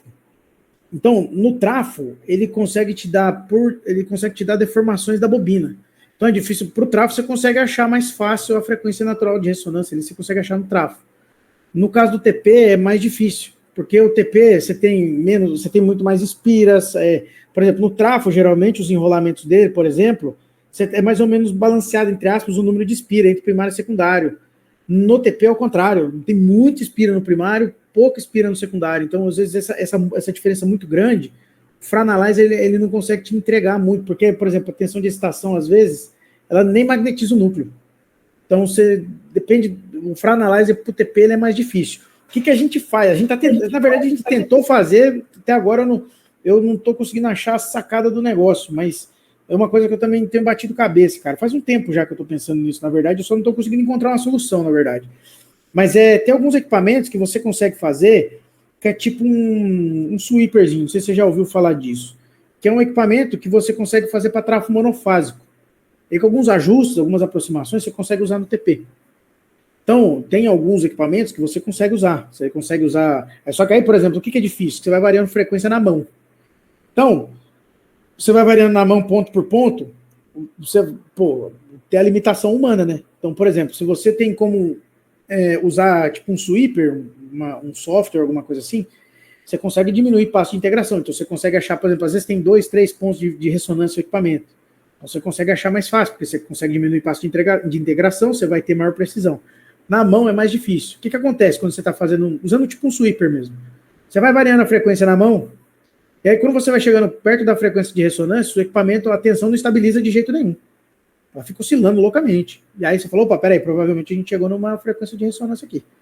Porque na frequência de ressonância ali o equipamento está totalmente instável, lembra? Ele tá saturado, né? Sim.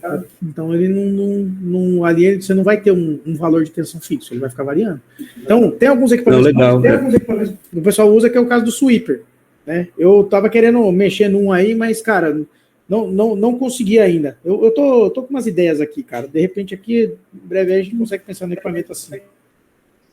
Legal, obrigado. Eu tinha uma ideia né, eu sabia que esse ensaio é feito para transformadores, ele tem ele dá uns 4 ou 5 pontos, né, um gráfico meio triangular, assim, e só que eu imaginei que, eu conheci esse ensaio para transformadores, mas eu imaginei que ele servisse também para qualquer equipamento, mas pelo que você está falando, ele é mais... A gente tentou fazer. Mas, cara, deu uns valores muito estranhos. A gente tinha feito o estudo todo de resposta em frequência, o convencional que a gente faz. Eu lembro que um TP que a gente tinha feito tinha dado, acho que 600 Hz, acho que foi 600 Hz. Aí fomos passar no Franalyze, ele estava dando lá 5 kHz. Falei, cara, meu TP nem chega nisso. Então entendi. Entendeu? Aí, beleza, valeu. Não, que isso. Que eu puder. Oi, Gustavo. Oi. Só complementando aí o que o Rodrigo ia falar, parte você já respondeu. Primeiro, parabéns aí pela apresentação. Obrigado, cara. Muito boa. Tem a ver com o Franalyzer.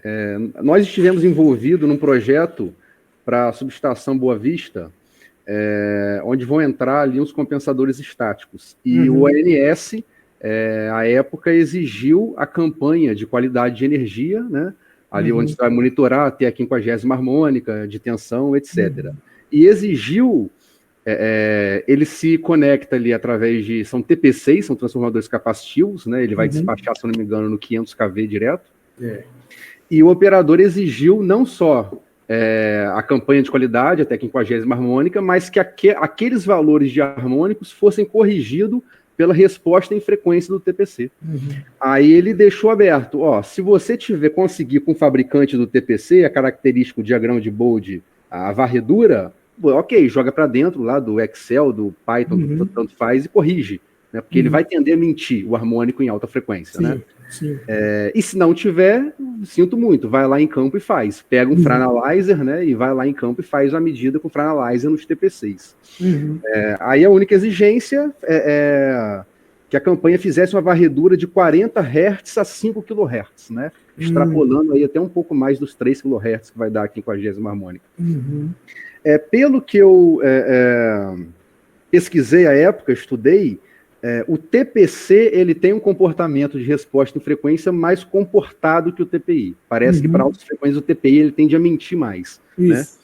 Então, a minha pergunta a primeira seria, se na não na qualidade de energia que eu estava estudando, mas se na ferro-ressonância esse comportamento também se mantém, se o TPI ele é muito pior do que o TPC, digamos assim, e aí a minha pergunta seria se você não acha que seria necessário ou conveniente, em termos normativos, desses equipamentos transdutores já saírem de fábrica com ensaio de resposta de frequência. Mas aí com o SFRA, né, com o resultado do SFRA. Porque, como o Rodrigo falou, o SFRA não só serve para corrigir uma resposta harmônica, serve para identificar um defeito mecânico numa espira de um transformador também. Isso. Então, você, na sua opinião, seria desnecessário a gente fazer SFRA para todo o TP e TC que sai de fábrica? Essa seria a segunda pergunta. Desculpa, quem que tá falando? Desculpa. É o Danilo, perdão. Danilo. Cara, na verdade eu não acho desnecessário, não. Eu acho extremamente útil, porque cada vez mais você tem mais eletrônica na rede, né? Então, eletrônica de potência na rede, você vai exigir mais do seu equipamento. Então, por exemplo, se eu colocar um equipamento sem a minha resposta em frequência, eu tô jogando ele no mar cheio de tubarão sem saber nadar. Então, e aí o equipamento estourou, até você descobrir, eu falo que assim, todo problema que vem de assistência técnica, por exemplo, para você desvendar o caso, é igual você desvendar um assassinato depois que mexeram no corpo. Você já não sabe mais, não sabe quem fez o que aconteceu, então fica muito difícil. Aí até tem informação, às vezes o cliente não quer te dar informação, então o que acontece? No ponto de vista do fabricante, falando aqui do meu ponto de vista, digamos assim, defendendo o meu lado, seria extremamente importante você já ter ensaios, ter normas para isso, né? Porque você já entrega, você já tem como monitorar melhor até a própria rede. Porque o seu equipamento é um equipamento de medição, né? Então, por exemplo, como é que você vai chegar, por exemplo, uma coisa que a gente sofre muito, chega para o cliente e fala assim, ó, cara, a gente precisava pelo menos das medições de qualidade de energia. Pegando esse gancho primeiro, eu preciso das medições de qualidade de energia, tal. O que o cliente fala para a gente? Para que você quer isso? Aí você vê aí na resposta em frequência por que a gente precisa disso. Senão, amigo, você não quer saber o que você está medindo? Então, esse é o primeiro ponto. No caso de ferro-ressonância, cara, é um problema muito maior, eu diria. Ajudaria muito você ter a questão da resposta em frequência, porque, por exemplo, se você consegue mudar projeto de equipamento, na hora que você for projetar a assinatura dele, você colocou lá o equipamento, a ferro-ressonância, tipo, a frequência de ressonância do equipamento está lá nos 1000 Hz. Vamos botar isso só para a gente. É possível, vamos dizer que você colocou nos 1000 Hz. Cara, para o cara chegar nos 1000 Hz, ele tem que ter tido um transitório de alta frequência ali, que é questão de raio, arco voltaico, alguma coisa do tipo. Então, isso não acontece toda hora na rede. Então, pô, se teve um arco voltaico, o cara abriu uma seccionadora em carga, pô, teve lá um arco gigantesco lá, perdeu o TP. Pô, mas peraí, aí você devia saber que você não opera uma seccionadora em carga, né, meu amigo? O que aconteceu? Então, seria uma forma de você resguardar, tipo, digamos assim, o fabricante e até o próprio cliente, né? Então, eu acho que, para mim, seria importantíssimo você sair de fábrica já com esse tipo de ensaio feito. E, assim, essa questão toda do Franalyzer, cara, é como eu costumo dizer, né? A gente vai desenvolvendo soluções conforme o problema vai ganhando urgência, né?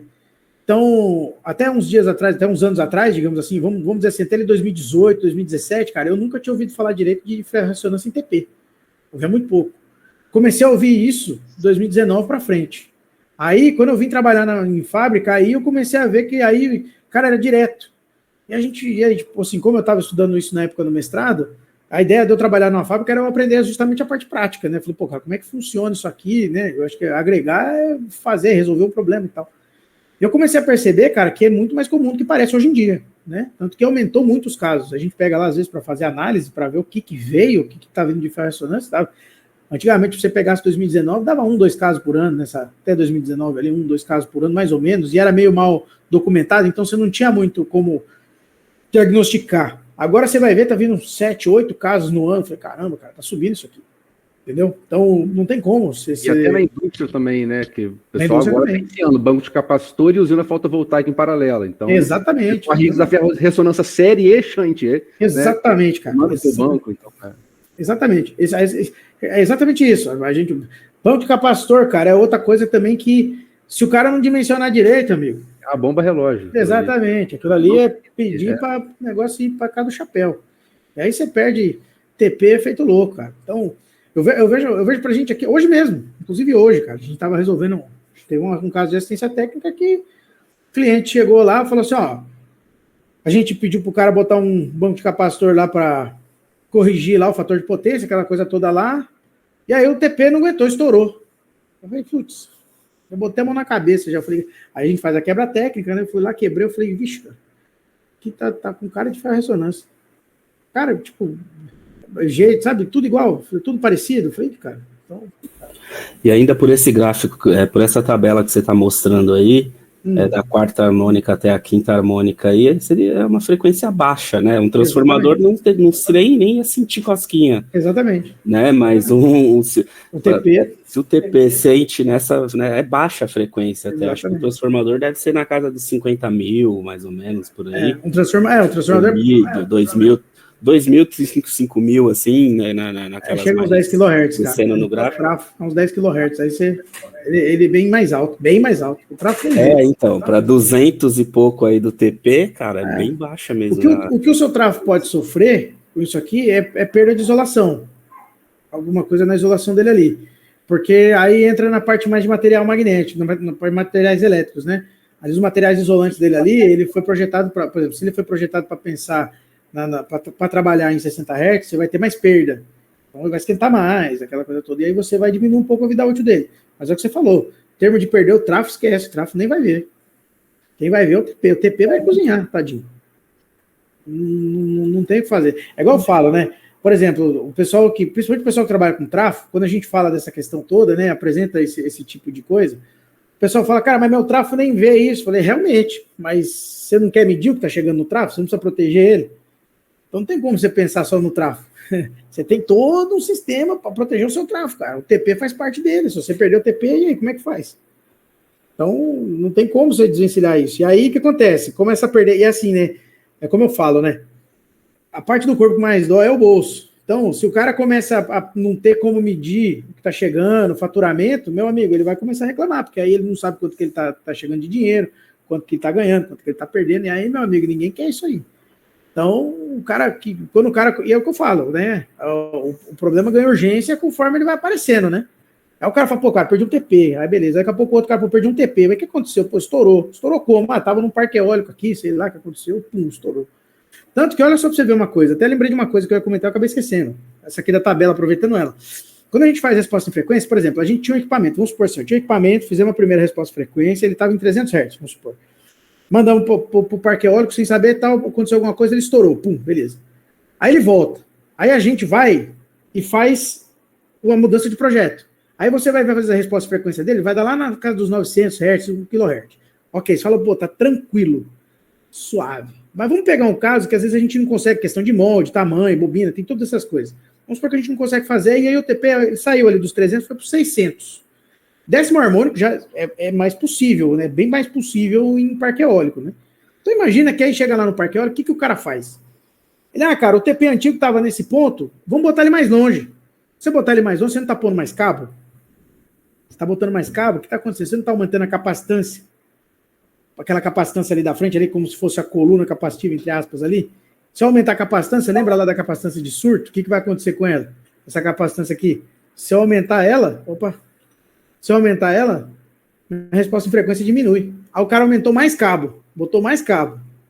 E aí? O que vai acontecer? A chance de entrar em ressonância acontece de novo. Tem tudo isso envolvido. Entendi. Entendeu? Mas é isso aí, cara. Esse é um assunto aqui, cara, que tem muita coisa para discutir. E assim, cada vez mais ele é mais comum, né? E Gustavo?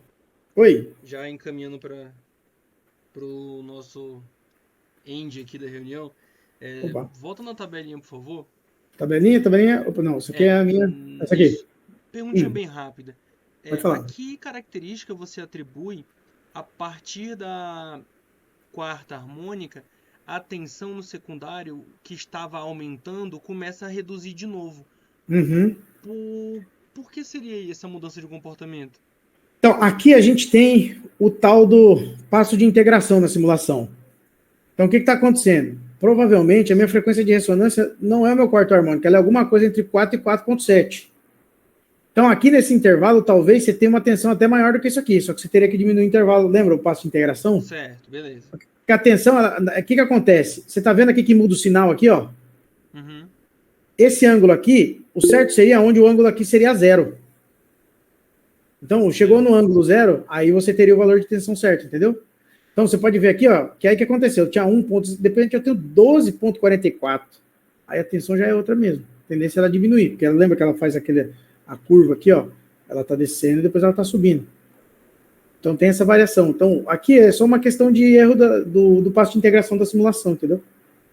Beleza, mas a ideia é aquela história, né? A gente tem uma ideia, né? Então é por aqui que acontece. A gente não consegue falar, é exatamente aqui, é muito difícil. Eu não sei se você pode, mas se puder, se você quiser mandar lá no grupo seria bacana, que eu não vi aqui no slide, alguma diretriz, mesmo que básica, de se eu chegar no campo, ver um TP que queimou, que característica física do dano que ele sofreu eu posso tentar atribuir não, talvez tenha sido ferro-ressonância ou, não, pelo que eu tô vendo aqui, com certeza não foi ferro-ressonância. Tem alguma diretriz pra gente analisar? Cara, diretriz eu não conheço, mas tem alguns padrões. Tem alguns padrões que você pode olhar. Se você chegar no campo, aí assim, é muito difícil porque já é no olho, né? Como a parte interna dele vibra muito, se você olhar ali o acolchoamento dele do núcleo, se o núcleo dele tiver todo queimado, o secundário dele tiver todo retorcido, batido, cara, pode botar aí na conta que muito provavelmente foi ferro-ressonância. Como eu disse, né, na ferro-ressonância ele vai vibrando muito, ele vai quebrando por dentro. Então você vai, por atrito, ele vai esquentando muito que eu digo é muito, cara. Aí ele ao ponto de esturricar mesmo, ficar pretinho, toda a parte interna dele. E aí ele quebra por causa da resina, né? Que derrete, fica mole, ela vai quebrando, né? Então, se você olhou assim, por exemplo, eu cheguei hoje aqui, ó, o cara falou para você, Wender, você vai pro campo, vai lá, você chegou lá, bateu o olho, viu um TP todo aberto lá, dentro dele lá tá todo preto, todo queimado. Cara, pode desconfiar que foi ferro-ressonância. Se você quebrou o equipamento, partiu a bobina primária, você vai ver que a bobina primária vai estar toda preta, não vai ter o que você ver ali. Mas você quebrou ela, você olhou a bobina secundária, e ela tiver toda amassada, toda mordida, retorcida, queimada, cara, muito provavelmente foi ferro-ressonância, porque é muito difícil você perder o secundário do TP, por curto-circuito entre espiras, é muito difícil, o fio é muito grosso lá.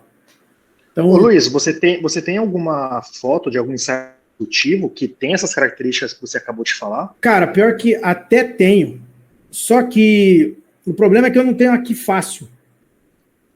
Eu tenho que achar isso aí. Eu vou ver se eu consigo lá. Depois eu vejo lá com o pessoal na fábrica lá, eu vejo com o meu chefe lá, e aí eu compartilho. Pode ser? É porque agora aqui de cabeça eu tô até olhando aqui, mas eu não tô achando não, cara. Eu não tenho aqui fácil não, cara, porque, putz, tiro foto, coloco tudo lá no computador, então aqui eu não tenho fácil não. Mas eu dou uma olhada lá depois, pode ser? Aí eu vejo lá se eu posso compartilhar e compartilho. Fechou.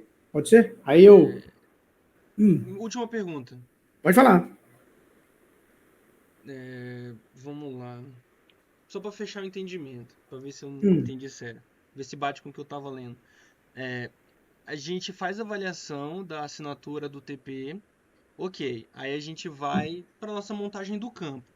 Para eu verificar, para ter a ferro-ressonância, eu preciso de uma excitação do meu sistema naquela frequência de ressonância do TP. Até aí, tudo bem? Sim, isso. Beleza. Então, a única coisa que faltou aqui para mim entender é ferro-ressonância, ou seja, é o aspecto não linear. Isso. Então, se a gente pega uma curva de saturação, você tem uma região que é linear.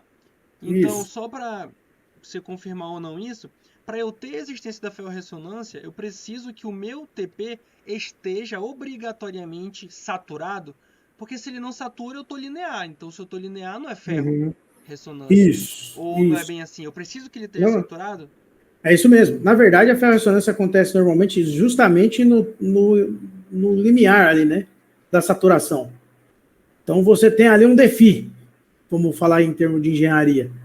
Pô, naquele DFI ali, logicamente que você tem um DFI, pode ser gigantesco ainda a variação, mas ele saturou imediatamente na saturação dele, pode ser que aconteça a ferro-ressonância, entendeu? Geralmente é no transitório do fluxo ali, da magnetização dele.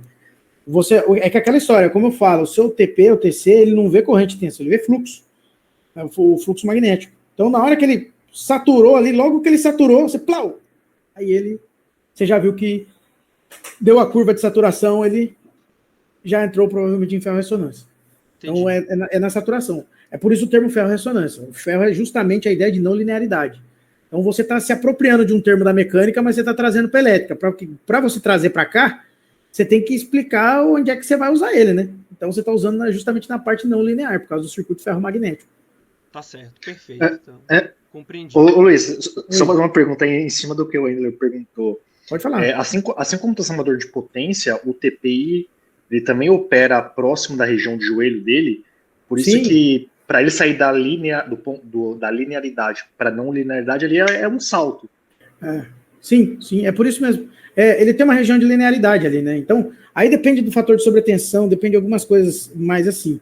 Mas geralmente o pessoal projeta. Porque assim, você quer a região de joelho ali dele, você está dizendo que você está aproveitando o máximo do núcleo, né? O máximo do circuito magnético, digamos assim. Então, a ideia é você usar o máximo dele ali. Então, você acaba tendo que operar perto do joelho mesmo. Tem que ser perto do joelho para questão de exatidão, né? Então, é bem por ali. Aí o que acontece? Só que assim, como eu falei, entra a questão do fator de sobretensão. Aí você controla lá pelo número de espira, né? Então o cara, quando vai fazer o projeto lá, ele vê o número de espira para calcular mais ou menos o fator de sobretensão e tal. E aí o que acontece? Esse fator de sobretensão tem que ver até onde ele aguenta sem saturar, sem estourar o equipamento. Porque ele saturou, putz, já era. Você esquenta o equipamento, aí entra tudo aquele boné velho. Então ele geralmente tem que operar ali, que é mais fácil, né? Você já pensa, o equipamento tudo opera ali. Então, é até uma questão de casamento de impedância, né? Dependendo, olhando do ponto de vista de sistema, né? Todo mundo está operando ali. Talvez, se você não usar ali perto ali, talvez dê algum descasamento, alguma coisa ali, você pode ter uma interferência ali e perder alguma coisa. Então, é por isso a questão da ferrorressonância, né? Para TP ser mais sensível, né? A questão de núcleo, por exemplo, o núcleo dele tem uma área de sucessão muito menor do que a de um trafo, né? Então, para ele saturar é muito mais rápido do que um trafo. E aí, por isso que você perde ele mais rápido do que um trafo. Entendeu? Bom, pessoal, alguém tem alguma pergunta final ou tá tudo bem? O momento de falar é agora, senão só no WhatsApp. Eu perdi aqui caí de paraquedas aqui agora, né? Eu queria saber se a aula foi sobre TP de painel de média tensão ou TP de subestação aí na transmissão, né? Cara, eu usei aqui o caso de um TP que foi para um parque eólico, né? Mas a intenção aqui era meio genérica, né? Era mais ou menos olhando a questão do transitório no TP, né? Então, assim, é mais comum acontecer em parques eólicos por questão de chaveamento, aquela coisa toda, mas a gente é uma generalização. Eu não foquei muito na questão do TP em si, porque, cara, TP você tem literatura pra caramba, e assim, eu acho que a gente ia gastar uma oportunidade, assim, de falar de um assunto que o pessoal está cada vez mais tendo problema, e a gente vê a dificuldade que é para chegar numa conclusão e chegar numa modelagem. Então, eu acho que a ideia era mais contribuir nesse sentido, né? Você fez a análise da questão da ferrorressonância de questão de transitório de chaveamento ou em regime permanente? Então, eu fiz o transitório de chaveamento, que é o modelo que ele usa aqui. Então, eu usei o modelo da norma. Ele basicamente só usa o transitório de chaveamento. Mas não tem só isso, não. Já teve casos aqui, eu modelei, já tem um modelinho de como é que chama? De inversor de frequência aqui, que aí dá para você ver também lá, tem um surto transferido, você consegue ver a ferrorressonância acontecer quando você faz a decomposição de série de Fourier. Dá para ver, então você consegue ver também inversor, aí tem vários casos que você consegue modelar, entendeu? Só que são muitos casos, então assim, não tem tempo para modelar todos, você vai modelando conforme vai aparecer necessidade, entendeu?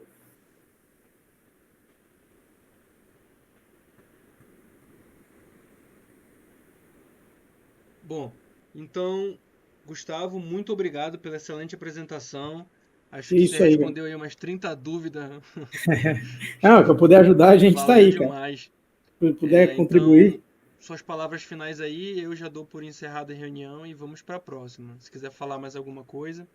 Não, só agradecer mesmo aí, Wendler, pelo convite mesmo, né? A gente conversa bastante aí, tá sempre trocando algumas figurinhas aí pelo WhatsApp. E agradecer aí mesmo.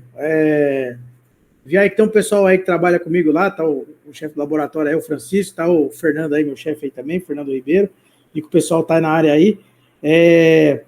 Então, se vocês quiserem aí, uma hora tiverem um tempinho lá, aparecer lá aparecer na fábrica lá na Brasformer lá, o Fernando, a parte de projeto, o Fernando é o homem do projeto de TP, então ele pode explicar com muito mais detalhes para vocês aí, se tiver alguma coisa aí para agregar aí, quiser aparecer lá para conhecer, a gente tá lá para receber. Então é isso, precisar de alguma coisa aí, a gente está no mesmo grupo lá, só chamar no WhatsApp aí, estão à disposição. Perfeito. Eu tô até devendo essa visita, hein? Cara, não esqueci, cara. A vida é corrida, cara. Fique em paz, fique em paz. A gente da tá devendo essa visita aí com vocês. É porque a gente trabalha muito com a ferrorressonância em trafo de potência. Uhum. Em TP, comparando com a quantidade de casos de potência, é bem menor. Então, estamos entrando também nessas análises e a gente troca umas figuras bacanas aí quando se encontrar pessoalmente. Não, vai ser legal. Só aparecer lá. Beleza. A gente vai se falando aí. Ok. Então, muito obrigado a todos. Nos vemos na próxima. Eu vou encerrar aqui a gravação e fechar esta sala aqui do Meet. Obrigado e boa noite. Valeu, senhores. Boa noite.